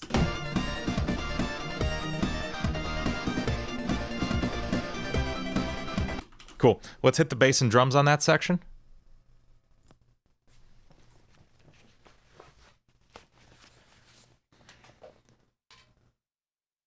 No, I don't mind playing Act 2 of Sandopolis. It just haunts my nightmares. That's all I'm saying. They're called Hydroduros. Okay, whatever they are, they're terrifying. Absolutely terrifying. I remember I was probably 3 or 4 years old, and having a relatively peaceful run through Sonic 3 and Knuckles. You know, nothing scary happens in the game at that point. And then you get to that level, and it's terrifying. It's like in Halo, when you're playing a pretty, you know, tame alien shooter, and then out of nowhere, it turns into straight up Dead Space body horror, terrifying nonsense when the Floods show up. You're absolutely blindsided by both of those things. Surprise, there's undead in this game, in both of those. It's great. Okay. What chords are we playing? That's a D to a E flat. Cortana is the worst level. I'm talking about the library, though. Or no, sorry. The level is 343 Guilty Spark, where they introduce the Flood. But yes, Cortana is the worst level of any Halo game ever. Also because you're just being, like, hounded by weird nightmares of Cortanas the entire time. Surprise, you've been introduced to the concept of death. Yes, exactly.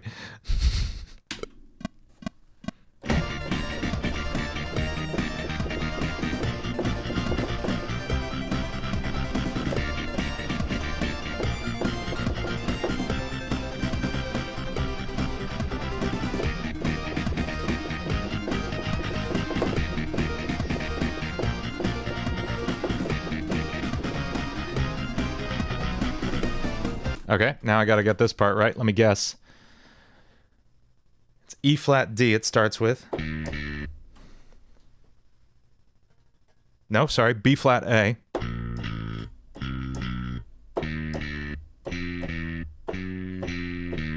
I think I got that right. Okay, let's see if I get this in one take. Yeah, Q in Sonic.exe. Ben drowned. I definitely went through a phase where I read a lot of creepypasta.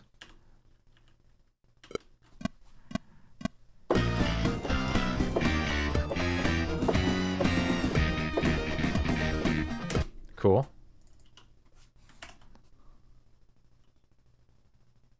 We're going to do that same thing where we use the legato gap feature. There we go.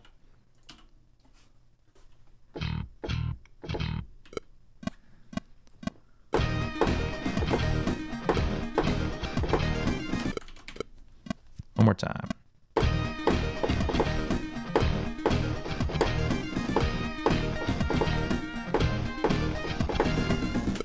Cool.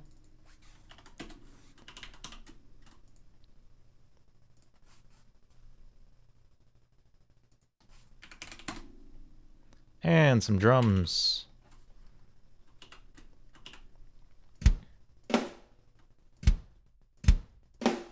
We're going to try something stupid first.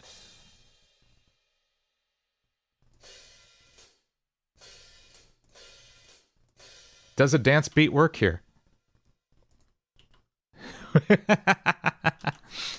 Team Trainwreck, that's perfect. You need to go post that creepypasta.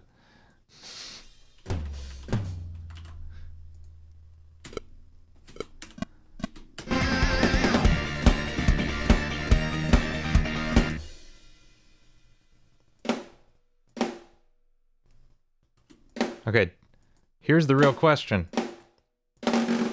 Does this dance beat work here?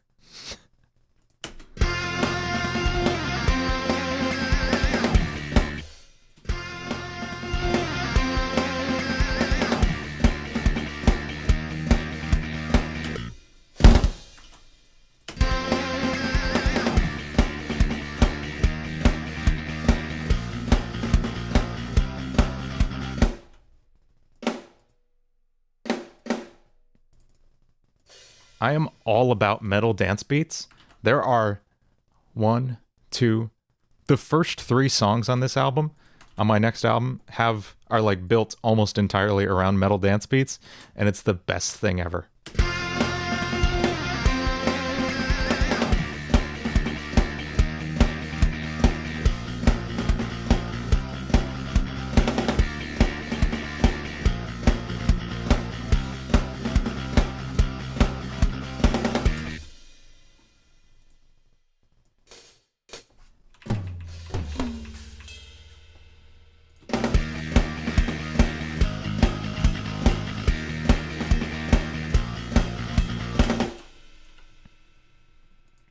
This is one of my favorite beats.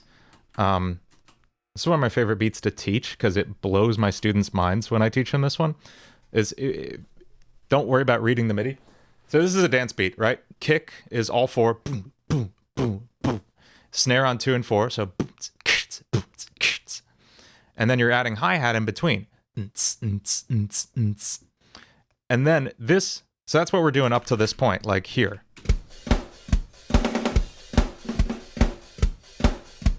Just hi-hat on the offbeats. But then, and this is a beat that happens where it ends up showing up in my lessons. Uptown Funk, the Bruno Mars tune, Mark Ronson, Bruno Mars, has this beat at the end of it where, yeah, you're playing hi-hat on the offbeats, 1 and 2 and 3 and 4 but in between those hits, your right hand jumps over to the ride cymbal and you get ting, ting, ting on every other beat like this.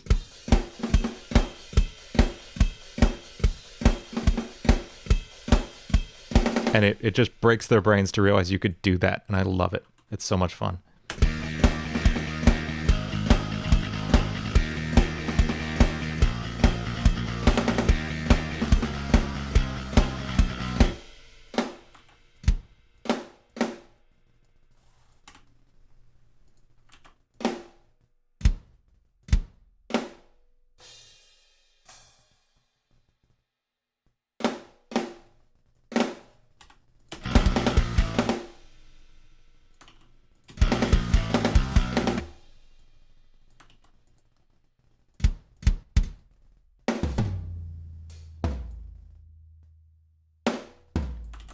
Have I heard Metal Masters?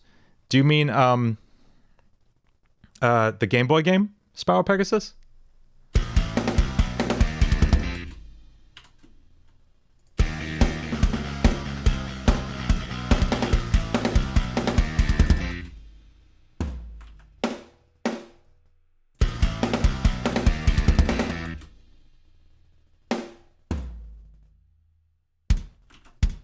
Dude, I actually covered Metal Beat from that game on this channel last year.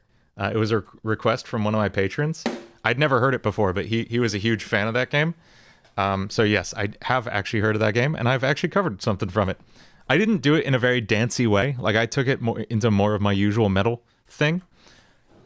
But yes, very much so. That's got an awesome soundtrack, that game.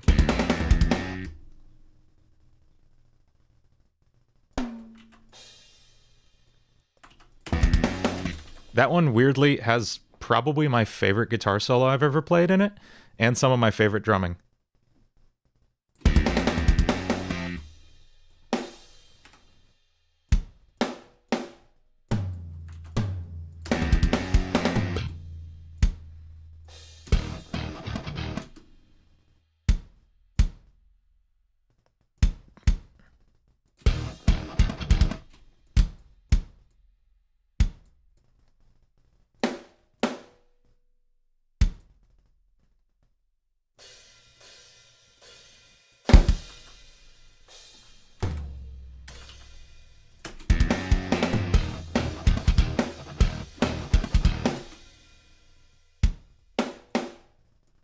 Yeah, this is funky. I like this.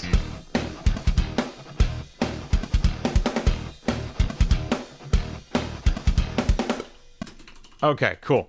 And I think that's the loop. That's the full, like, song. We got to fill in the leads here. Let's do leads real quick, and then we'll figure out where the rest of this song goes.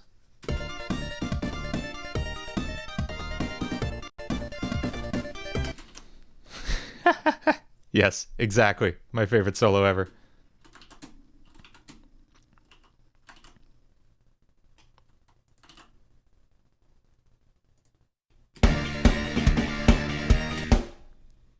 I was talking to a friend of mine, and I said we were talking about what our like fail compilations would be called, and I said mine would be wrongest solo ever. So I'm gonna do a compilation of every time I've just completely, absolutely failed to play anything on a live stream, and call it wrongest solo ever, just for the pun. Okay. I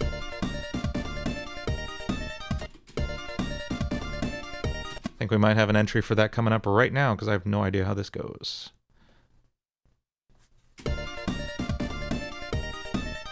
It's sometimes so hard to hear what's the melody and what's the insane arpeggio in the background.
Is that right?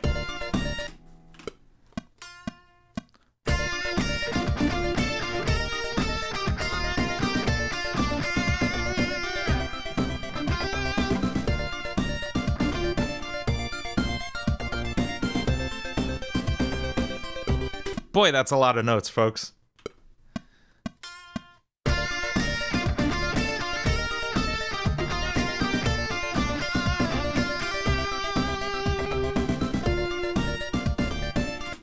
How's it going, Antoine?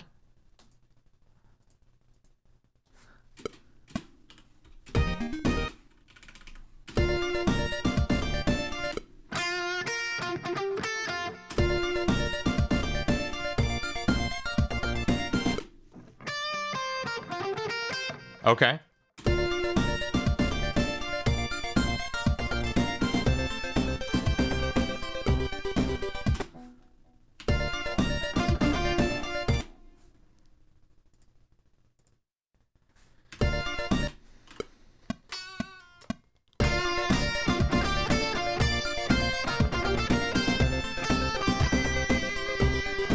Okay, okay.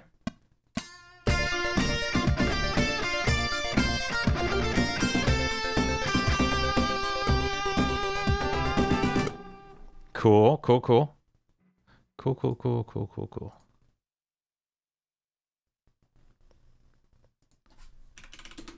Let's make sure I actually got this.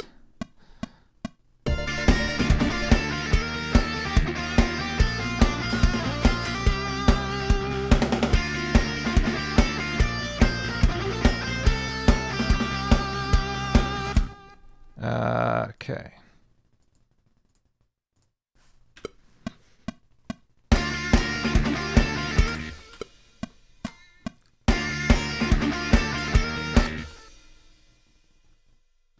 Thanks, Draco.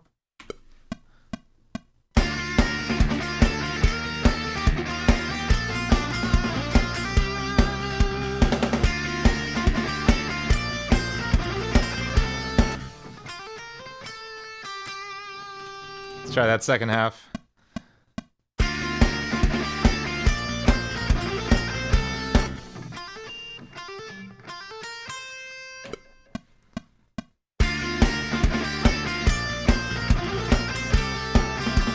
Whoa, what happened?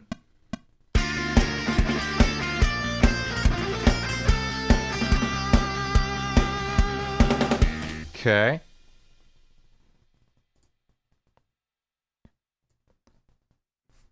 a fan of the original Paper Mario game? Yeah. Oh yeah, man. I didn't play too much of that one, but definitely that game left an impression on me. Come back, camera. Hello. Okay. Original Paper Mario game, outstanding. That said, what blows it away for me, and what I did spend, man, close to as much time as I spent on Sonic games, is Super Mario RPG. That was a Square-made RPG in the Final Fantasy vein of things, but in Mario world. And it's just genuinely, it really is the best RPG I've ever played. It has my favorite fighting mechanic from any RPG.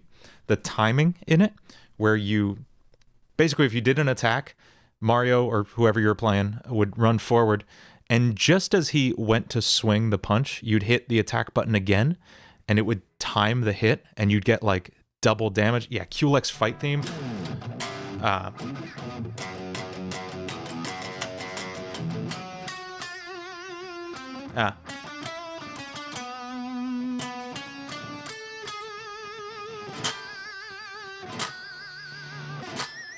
Yeah, man.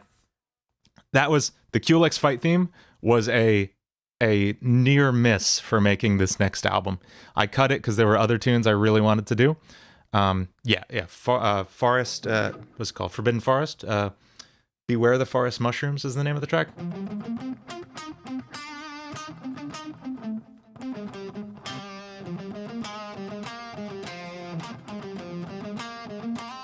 Crystal King Boss. Yeah, I got to go back and revisit that soundtrack. But do yourself a favor. Just listen to the soundtrack from Super Mario RPG if you can. But if you can, play through it. Find an emulator, find it on Virtual Console, whatever. Such a good game. Outstanding game front to back. Genuinely incredible. In my top 5 games. I know I say a lot of games are in my top 5 games. That's one of the real ones for sure.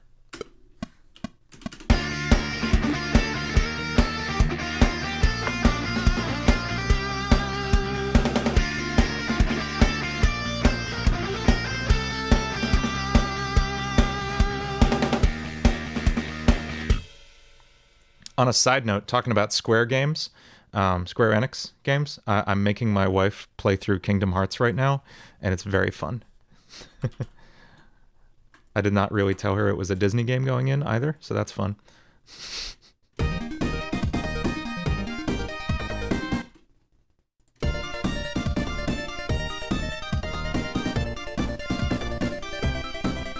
Yeah, Kingdom Hearts is incredible. I absolutely plan on doing Simple and Clean from that one.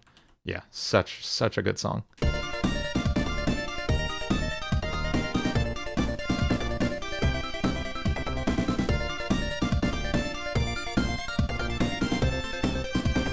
Yes, you're right. Yeah, Paper Mario had it as well. Kingdom Hearts is an outstanding game. Looking back, there's some parts of it that didn't age that well. Some of the controls are a little blocky. It feels like you feel kind of just chunky all the time running around. Are you talking about Sonic 06, the game that shall not be named? I haven't played it either. I've said before, I want to do like a stream series, maybe on Twitch or something, where I play through every single mainline Sonic game, including the dreaded Sonic 06. Yeah, I definitely plan to do that at some point. Obviously, we'd start with like 1, 2, 3 Knuckles, and then Adventure 1 and 2, and then Sonic 06, I guess. And Heroes, can't forget Heroes. Heroes was incredible. How's it going? It's Danny. It's Duxney. I can't pronounce her name, I'm sorry. No, you haven't missed the cover. We're working on it right now.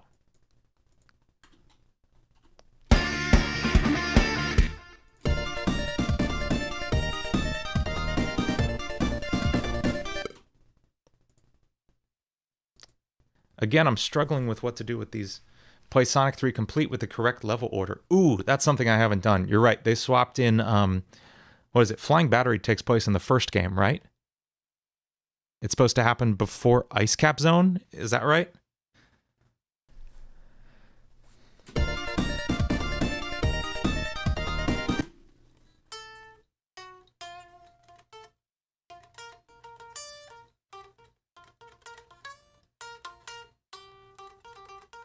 Yeah, when they split the two games, they had to rearrange the levels a bit. So yeah, the original level order was pretty different, which you can see if you go to the level select screen in the final version of Sonic 3. You'll see Flying Battery Zone, I think. Correct me if I'm wrong. You'll see it in the list for the first level, for the first game's levels. It's totally confusing. Yeah, Carnival Night, Flying Battery, Ice Cap. That makes so much more sense. Instead, you just get like blasted out of a cannon and then into the Arctic, I guess. And yeah, the door that gets knocked off Flying Battery is the snowboard. Yes, there you go. Good job. How's it going? It's Danny. Yeah, man, you can hang out all night. We're gonna be here about another hour, and that's good that you're doing schoolwork though. And you can always watch these later. They're always up on my channel, so you can always watch them later.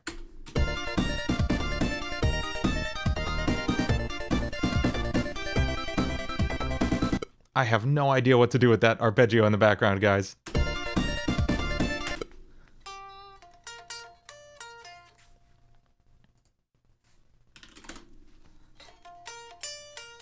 Maybe it's something like that?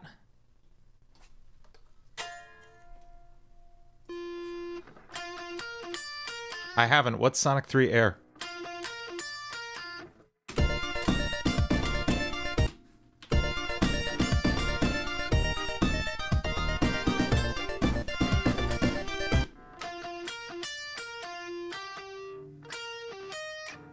I think those are the chords, right?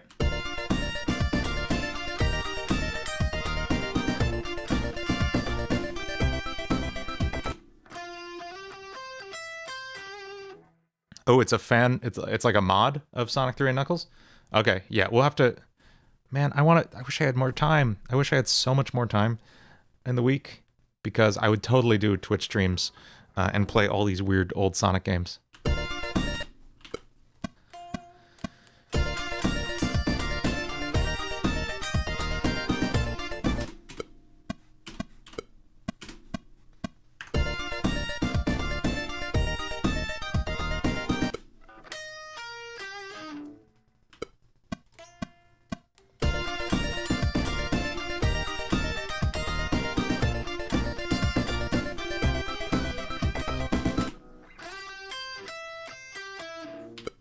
Okay, here we go.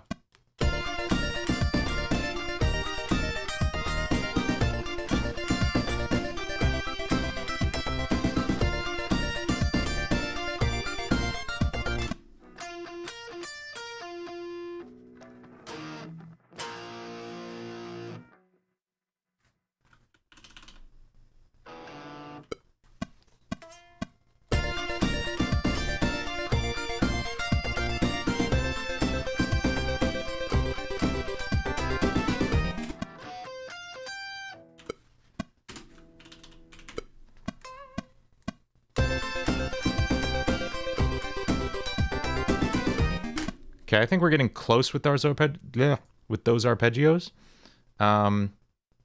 Yeah, I don't care if it's dead on right now because I really want to get the overall picture of this done. Let's see. We're gonna try harmonizing with that guitar we just did. Let's try it out. Okay, that AIR mod remaster sounds really, really sick, and I want to check it out.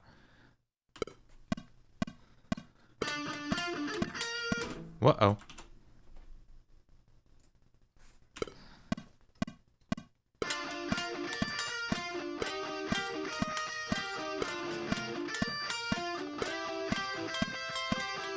Close.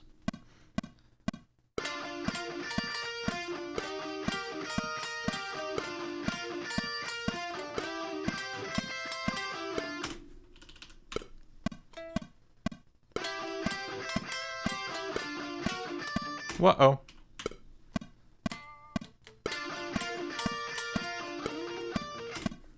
B flat, right?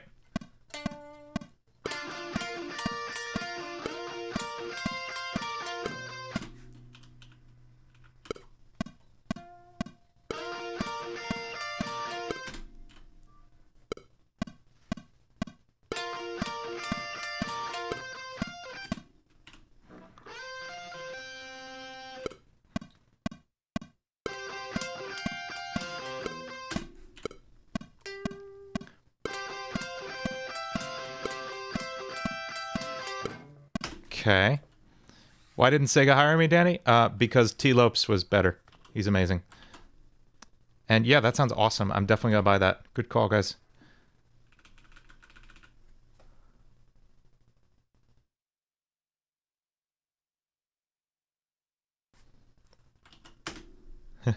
You did what, Razor? That's insane. I always wondered if you could like sideload other ROMs onto that. That's awesome.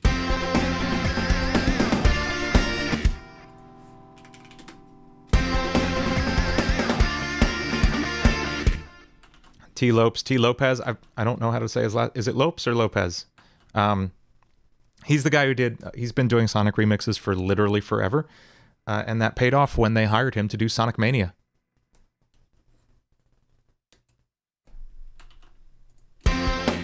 No, he didn't hire me. Good catch. No, Sega hired him to do Sonic Mania, and he did an incredible job with it.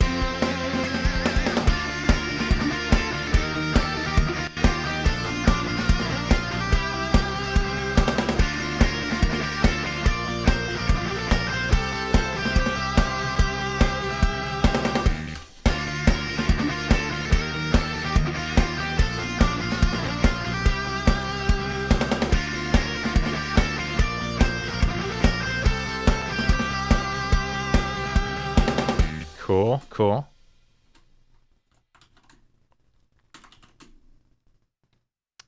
Cover of White Land from F-Zero. I'm going to check that out, Miles.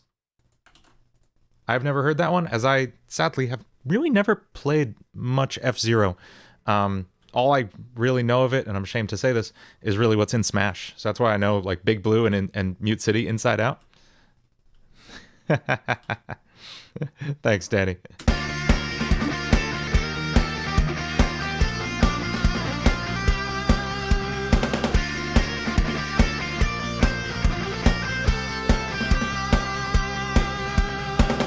Cool. Live and learn. Keep your eyes peeled, Antoine. Maybe something's coming up.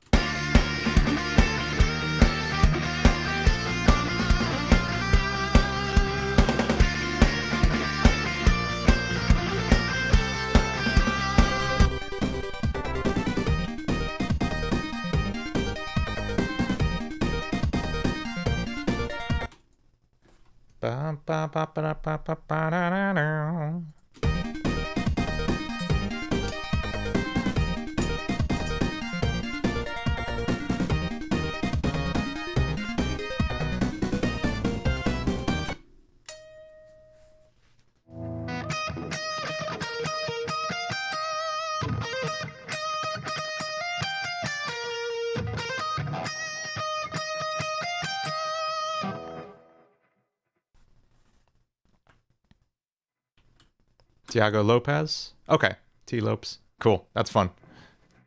That makes sense.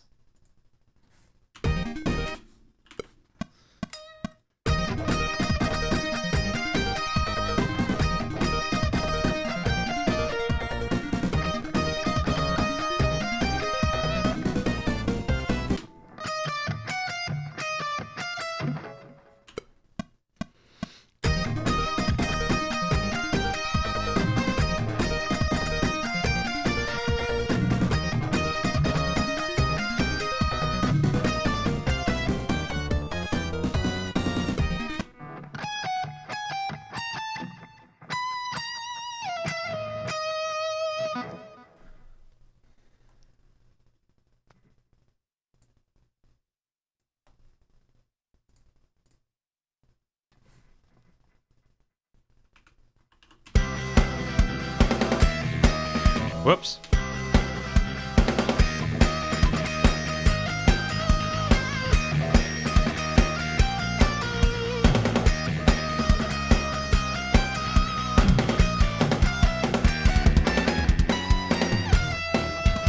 No, last note wrong.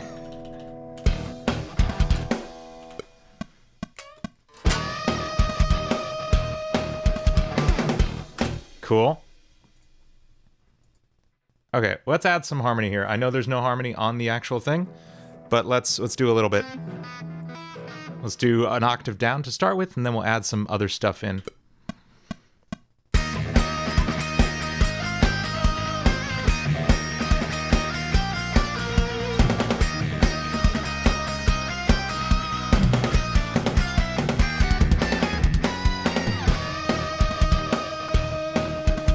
Missed one note in there, I think.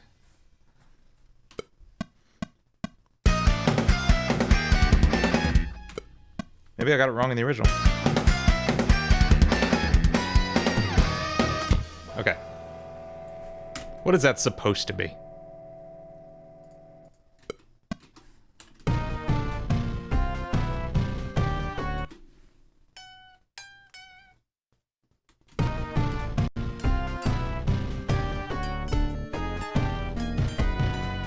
Okay, cool. I did get it.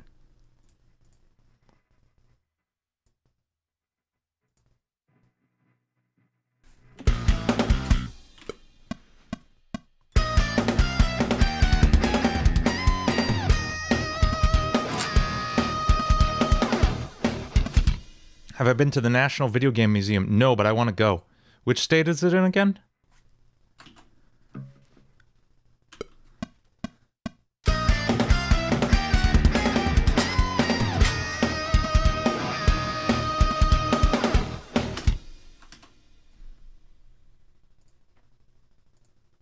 Okay, let's try a harmony on this. It's in Texas? That is far.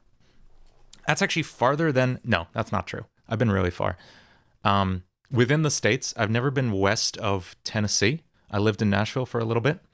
But I've been down to like the Caribbean when I worked on a cruise ship. But no, I've never been to Texas. I would like to go. I want to go to Texas. I want to head out to California when things are a little better. I have an aunt out there who I'd like to visit. Yeah, I gotta go a lot of places. A lot of stuff to do.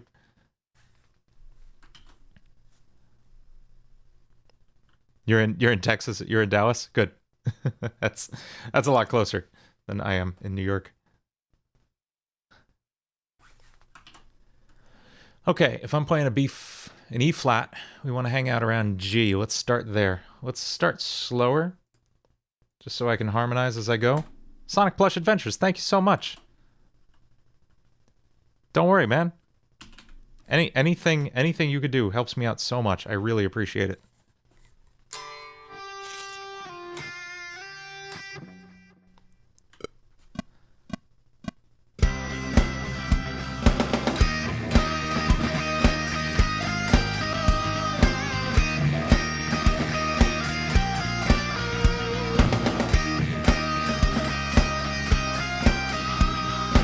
Something about that middle phrase didn't make sense to me.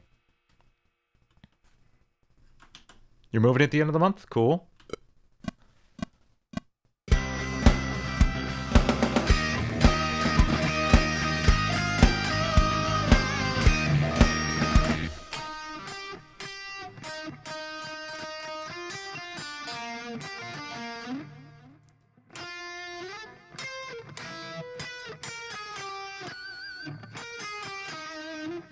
Getting close.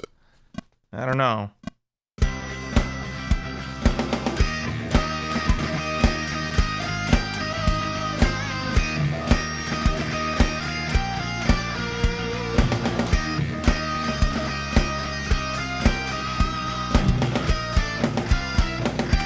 There's those things. Let's do that.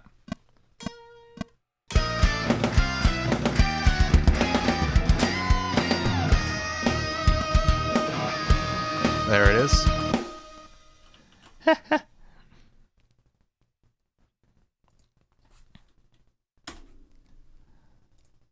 Chaos Creators? What is that? That sounds cool.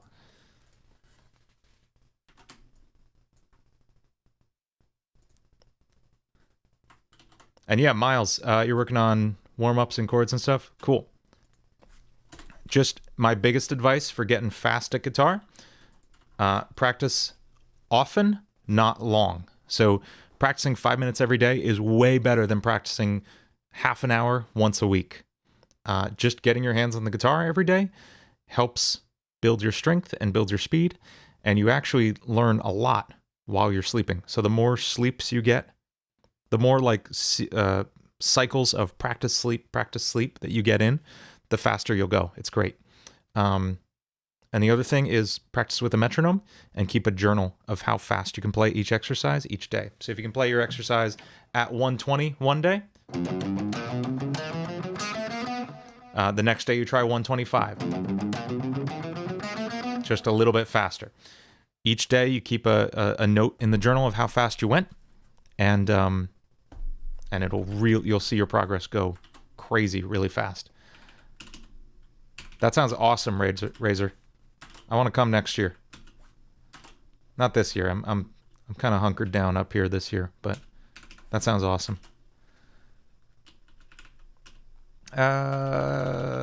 Do we need another harmony on here? Yes, always. The answer is always yes. That sounds so cool, man.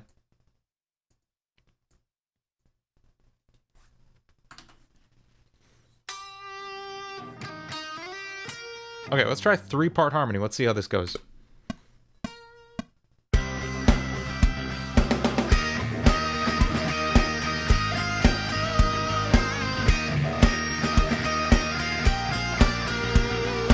So close.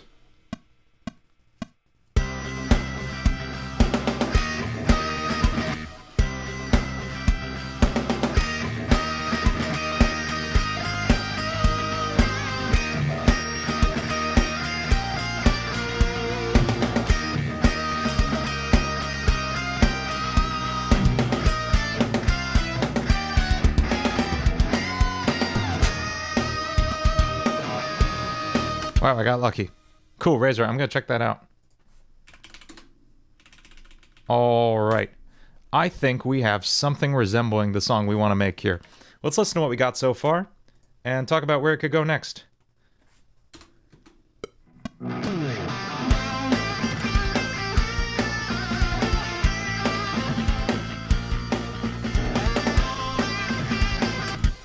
Wait, before we do that, let's do a little bit of mixing. This is going to be just my usual situation, my usual setup. We'll do L1 on a few tracks.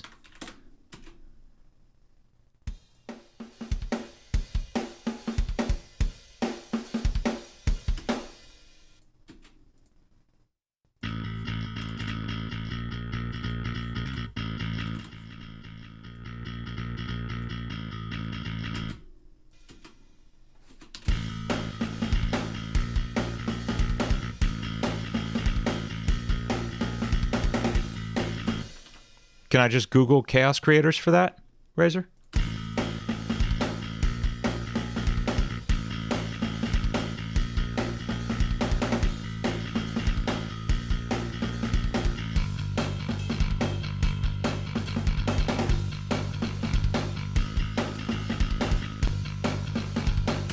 Cool. Thanks, Trav. Let's add some rhythm guitars in.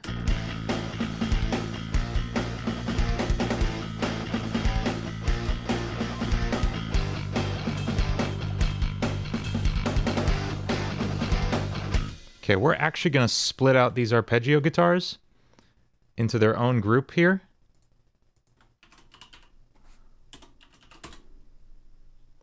So we can treat them separately from the rhythm guitars. Thanks, Flynn Auditory. Thanks, that means a lot.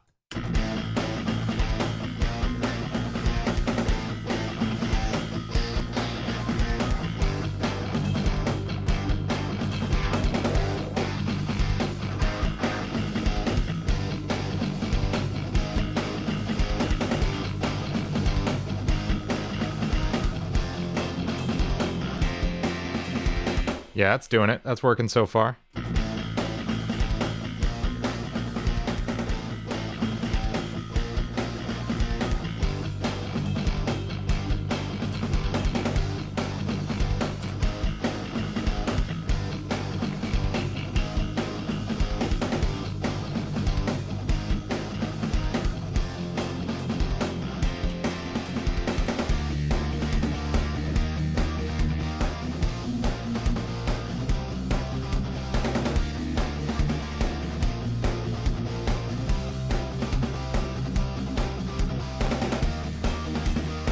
Okay, that's really working. That's great. Let's bring in the arpeggio guitars, which I'm probably gonna make them sound just a little bit thinner than the rhythm guitars, because they're playing up here. We don't need any of that chunky low-end frequency. So watch me just chop that off with a high-pass filter here.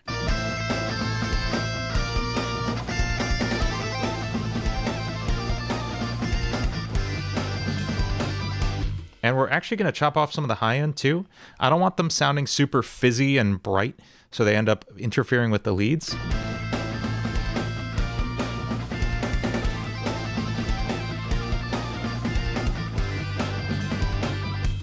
Razor, I don't know if it's going to let you post links in here. YouTube chat's kind of picky about that sometimes. Arpeggios are when you play the notes of a chord one at a time. So if you have a chord like this, hang on. If you have a chord like this, you would play one at a time. And I'm just shredding those really fast.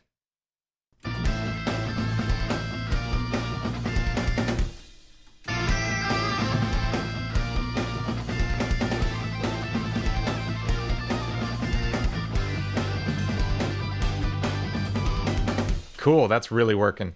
That's really sitting nicely. The lead guitars are going to be the hardest to fit in here. Let's try this.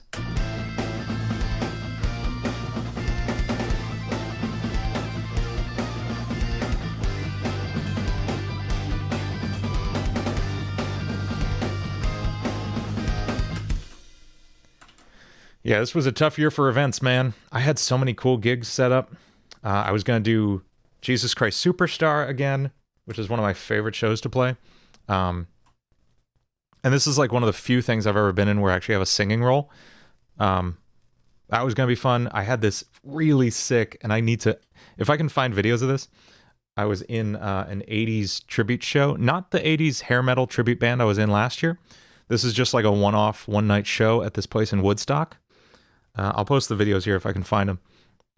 I played mostly keyboards in this, and it was the most fun I've had in forever. We did like Don't You Forget About Me and Power of Love and Take On Me, and I was just blasting these tunes on keyboard. I had so much fun. If I can find the videos from that, I will. We were going to do that again, and it got canceled, of course, along with Jesus Christ Superstar, a bunch of other stuff. Some Broadway stuff I was doing. I was really bummed. It's a rough year for gigs, for events in general.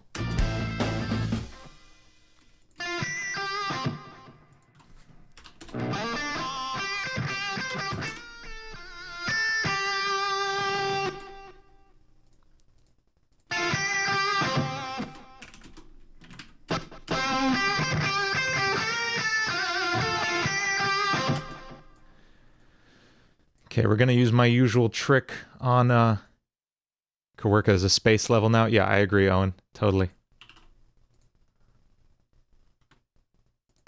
This is my secret sauce on lead guitars. I high pass them before they go into the amp simulator.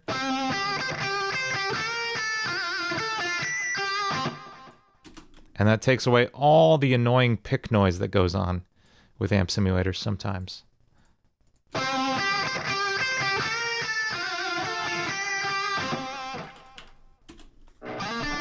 It is a launch bass, you're right.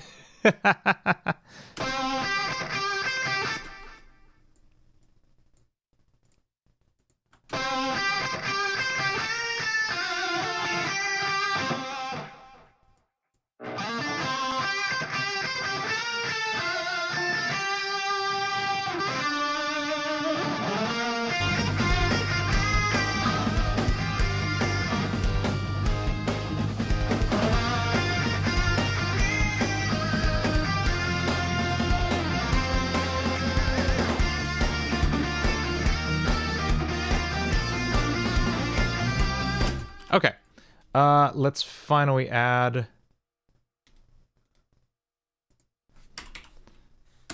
This is my magic plugin that makes everything sound awesome. Heads up, everybody. It's going to get a little bit louder now. So just watch, turn your volumes down a little bit. I'm going to turn mine. Apparently I'm going to turn my camera off too. Come back. There you are. So turn your volumes down just a little bit. This is going to get louder, but it's going to sound better. because everything sounds better when it's louder. That's not the truth, kind of is the truth.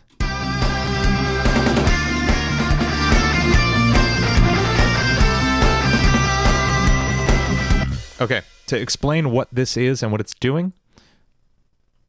Hang on, I'm just gonna... Better, okay. This is what's called a mastering limiter. This puts a hard limit on how loud the sound can get, and it brings everything else up against that wall. It just like squishes it up so that everything's as loud as possible, and it just really makes it kick a little harder. There's a lot of arguments over like, no, man, you're ruining the dynamics of the music. Like, no, this is heavy metal. It's supposed to be loud and upfront and punch you in the face, and I want it loud. Yes, you're absolutely right, Razor. It's definitely a psychological trick, but it's a psychological trick that works on me every time, so I love it.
Okay, cool. That's really cool.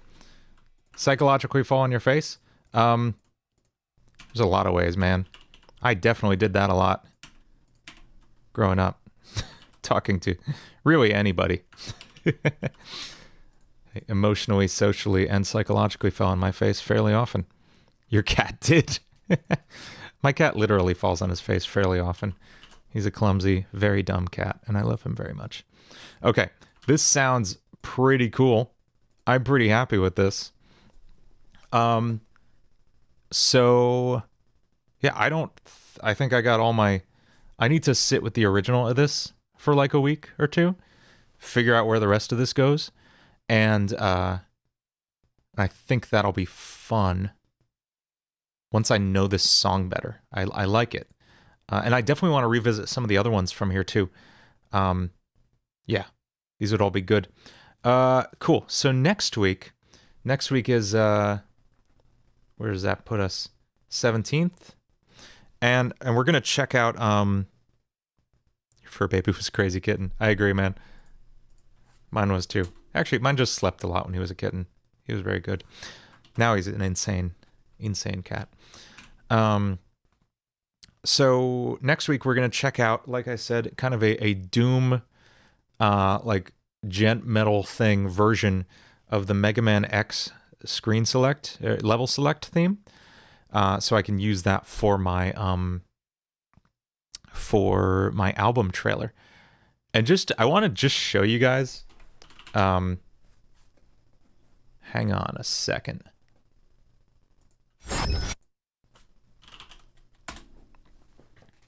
We're going to, yeah, okay, this is the right version.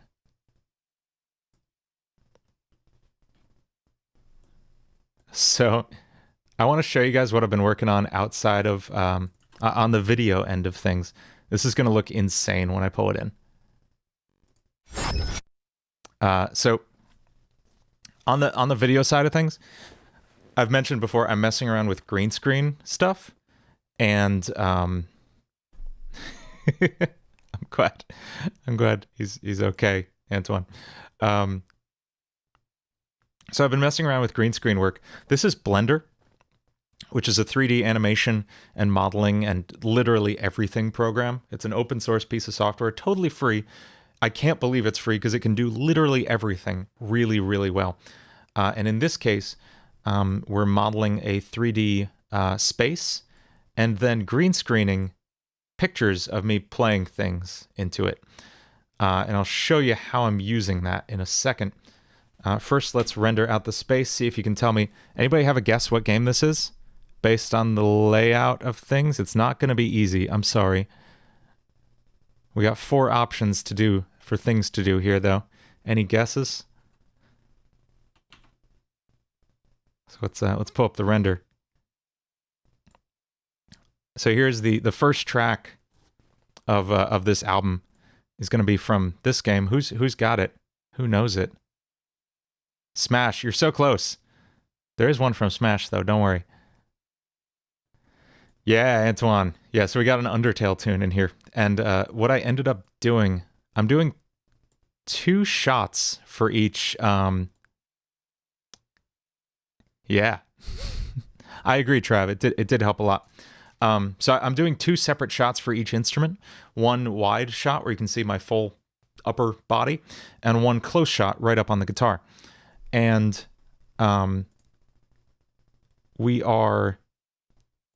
so I'm rendering this viewpoint from each camera. If I jump around to these different ones,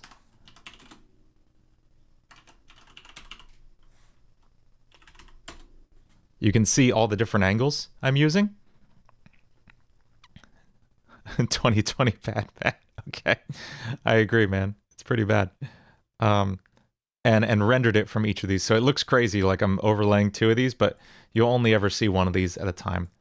And this is going to be super fun. I have a lot of really cool environments planned. Let's see if I can pull up another one without giving it away too much. There's a couple that really give away what song it's from. Undertale, there's so many good songs, so you could never tell. Let's see what else we got. I don't want to give that one away.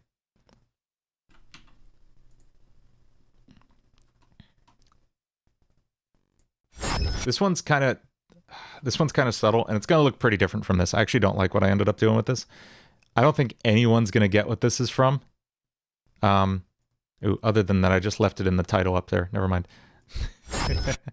Anyway, so I'm super psyched about that. And it ends up looking like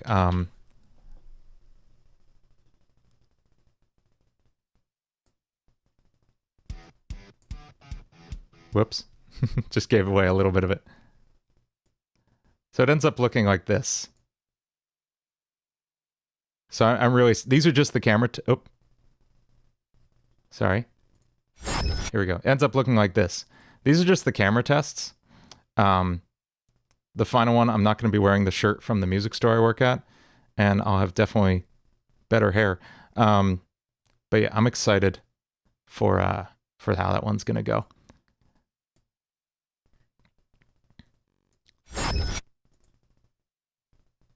You got no subscribers? You'll get some, Danny. I don't know why my chat isn't working on screen. I'm really bummed about that. What's up, Puma from Reddit? Were we chatting about stuff? Were we, like, DMing about something? I think I remember you. Vaporwave, how am I going to handle the vinyl pressings? I'm not doing vinyl on this one. I do want to do... I've been considering a vinyl run of Green Hill Funk. You were asking about jazz band. Yes. Yeah, bass playing. Awesome. That's great. I've coached a lot of jazz band bass players. I do a lot of private teaching. It's a lot of fun. Like I said, you will not have to worry too much about reading chord charts, but I would recommend looking up some YouTube videos on how to walk bass. Awesome. Congratulations on getting into jazz band. Can I do the Fortnite? I've never played Fortnite. I'm sorry. I'm sure I could. Maybe I'll check that out next time. So Vaporwave, though, I want to do vinyl for Green Hill Funk, or maybe for the sequel, Emerald Hill Funk. We'll see. Maybe, here's what I'll do. I'll tell you. So after Boss Fight is out, I want to do, God, I have so many albums I want to make. I want to do Emerald Hill Funk, the sequel to Green Hill Funk, where I hit up some more Sonic tunes in the same style. Funky Plumber, which is the same thing but for Mario. And I've actually done most of the songs already. It's like almost done. In fact, hang on. I'm going to play some stuff.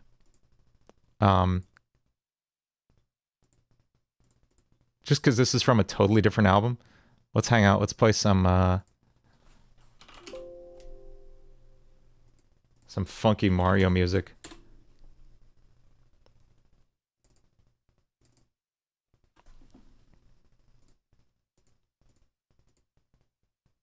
See if Pro Tools will open this one today. This is one of my favorite tracks from any Mario game ever. This is one I don't feel like gets enough love.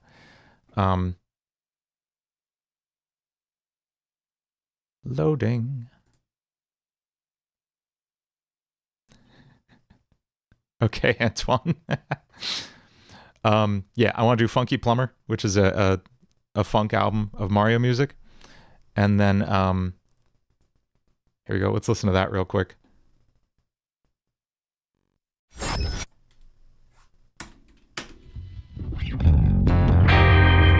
Oh, gotta load the drums. Where are the drums at? Oh, I don't have Superior Drummer on here?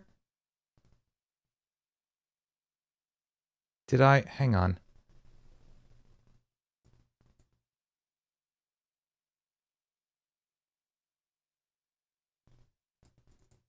Let me just see if I still have Superior Drummer installed. If I don't,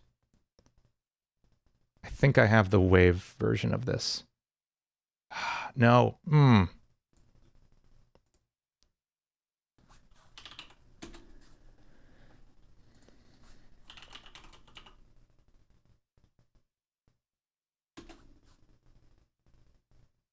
Okay.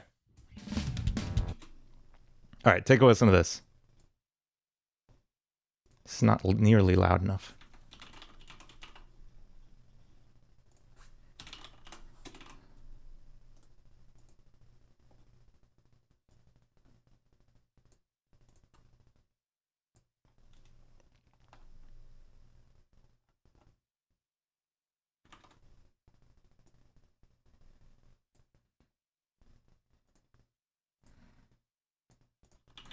Okay, take a listen. This is the first track I did from Funky Plumber.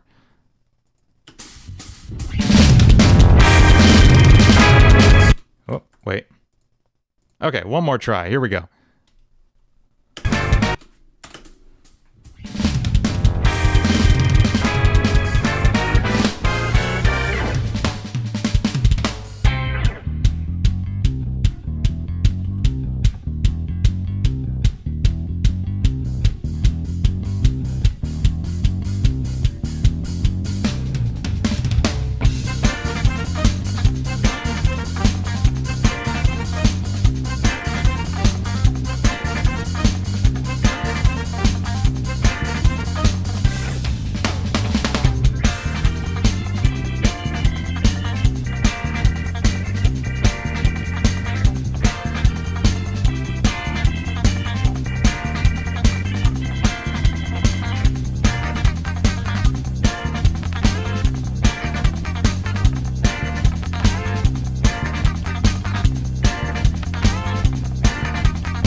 That's as far as I got on that one.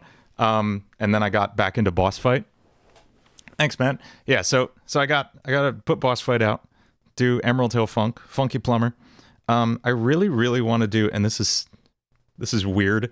I really want to do a metal album with a Vocaloid as the lead vocalist. So I've been messing around with Vocaloids lately, just for fun. And then, by all means, I want to do. What were we just talking about? We were talking about something else earlier. I don't know. I have so many albums I want to play. You got to go, Danny. Thanks for tuning in. So yeah, I just want to put out music absolutely nonstop and have a Twitch channel and have like 5 YouTube channels. That's all I want to do. If I could just literally do this all day, I would. Vinyl records though, yeah, I would totally do. So I was gonna say, when I put out Emerald Hill Funk, maybe I'll do a double release. Like side 1 will be Green Hill Funk, side 2 will be Emerald Hill Funk. That would be fun, I think. Go full Twitch, you think? I've never messed around with it. I want to. I think that'd be fun. Not enough time in the day, man. I got a full-time job that I'm working like literally 60 hours a week at. Plus all this. Plus, like, I have a wife that I want to spend time with too, which is a thing. But yeah, I think that'd all be fun. Work with the big music covers? Yeah, man. So that's another thing. My next big cover album after Boss Fight, maybe like Boss Fight 2, the sequel. It gets boss fightier. I definitely want to like hit up people like Toxic and I want to hope like Toxic Eternity and Family Jewels, if you would even consider my existence. And also other people killing it around like my sub count, like Ro Panaganti is amazing. We talked about these guys last time. Ro Panaganti, Legend Dav, Dacian Grata, Lacey Johnson, Terrace C, all these really, really awesome music, video game music covers. Gay Baccarina is one of my favorites. So people like these are absolutely awesome. Niels Peronel, thanks for tuning in, man. Thanks. I'm glad you like Falling Battery Zone. I love that one. Yeah. So let's take one last listen to the tune we did tonight, and then we'll talk a bit about next week, and then I'll see you later. Let's take one more listen to not this one, but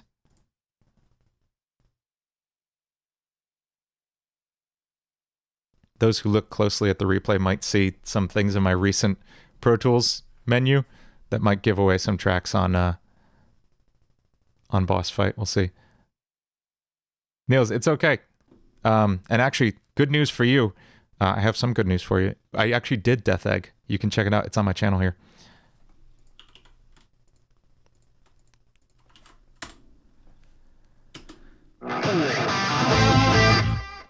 Where'd the drums go? Why did it just stop mapping to the drums? Okay, so to review, the original sounded like this.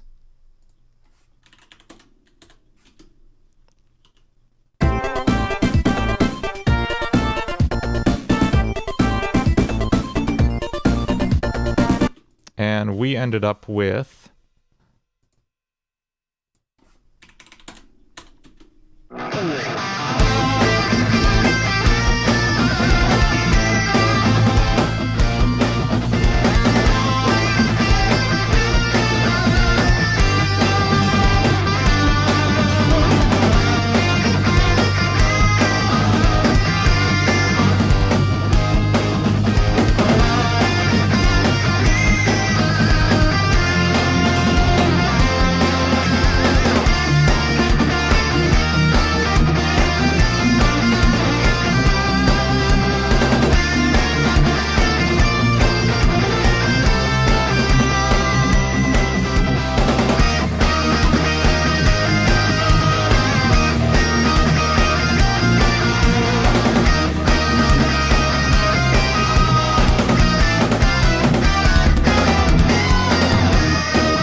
man, that's fun. To answer those questions real quick, Deeps the Peeps asks, what do I do with the music I produce on stream? They do make it to the channel eventually. We did Final Destination on stream like a couple months ago. That's going to be on Boss Fight. That's the Smash track I mentioned earlier, the Melee Final Destination. And Aquatic Ruin we did on stream first, and then it made it onto the channel. The Synthwave tracks we did a while ago are going to be released after Boss Fight. And then this one, and definitely Metal Sonic, and man, Metal Squad from Thunder Force was insane. I love that one. I can't wait to put that out. Oh, and thanks for tuning in, man. I'll see you later. And Niles asked, did I keep some original instruments from the Yamaha sound chip? Not on this one, but on Flying Battery. That bass line, that doon-digit, doon-digit, doon-digit, that's doubled up. I have the real live bass I'm playing there. It's doubled up with the synth from the sound chip. So it really helps sell that original sound. There's a couple songs on this album, especially one from Gunstar Heroes, that I used a lot of original Yamaha sounds on it too, just to really get it in the right department. Thorium, have I thought of covering the tracks from 06? I've never played 06, like I mentioned before. I want to, though, and if there's any particular favorites you have, I would love to check it out. Yeah, man. And yeah, you're right. The bell lead in Flying Battery, like that, I had to keep that. There's nothing else that could possibly sound right in that section. So yeah, that's totally. And the synth lead, that one, yeah, that's all FM8 recreating exact patches ripped from the ROMs. Native Instruments FM8. Don't play 06? Okay. Watch the Game Grumps videos. I've been watching through Game Grumps. I've been watching through them doing Sonic Boom, which is absolutely hilarious. The part where Knuckles just gets stuck in the background is incredible. Yeah, I love Game Grumps. They're amazing. Yeah, man. Thanks so much for everybody who tuned in. Nels Paranel, Owen Wyatt, you've been here the whole time. Thorium Hydrogen, Deeps to the Peeps, PJ and Miles, Vaporwave, it's Danny, Megahertz Jr., Antoine Brookins was here earlier, Puma47, coming in from Reddit. You guys all rock. Travis V, Christopher's Adventure, Razor Toshiba. You guys are all amazing. TTX Hero. Thanks to everybody who tuned in tonight. Thanks for hanging out. Yeah, thanks for tuning in from France, man.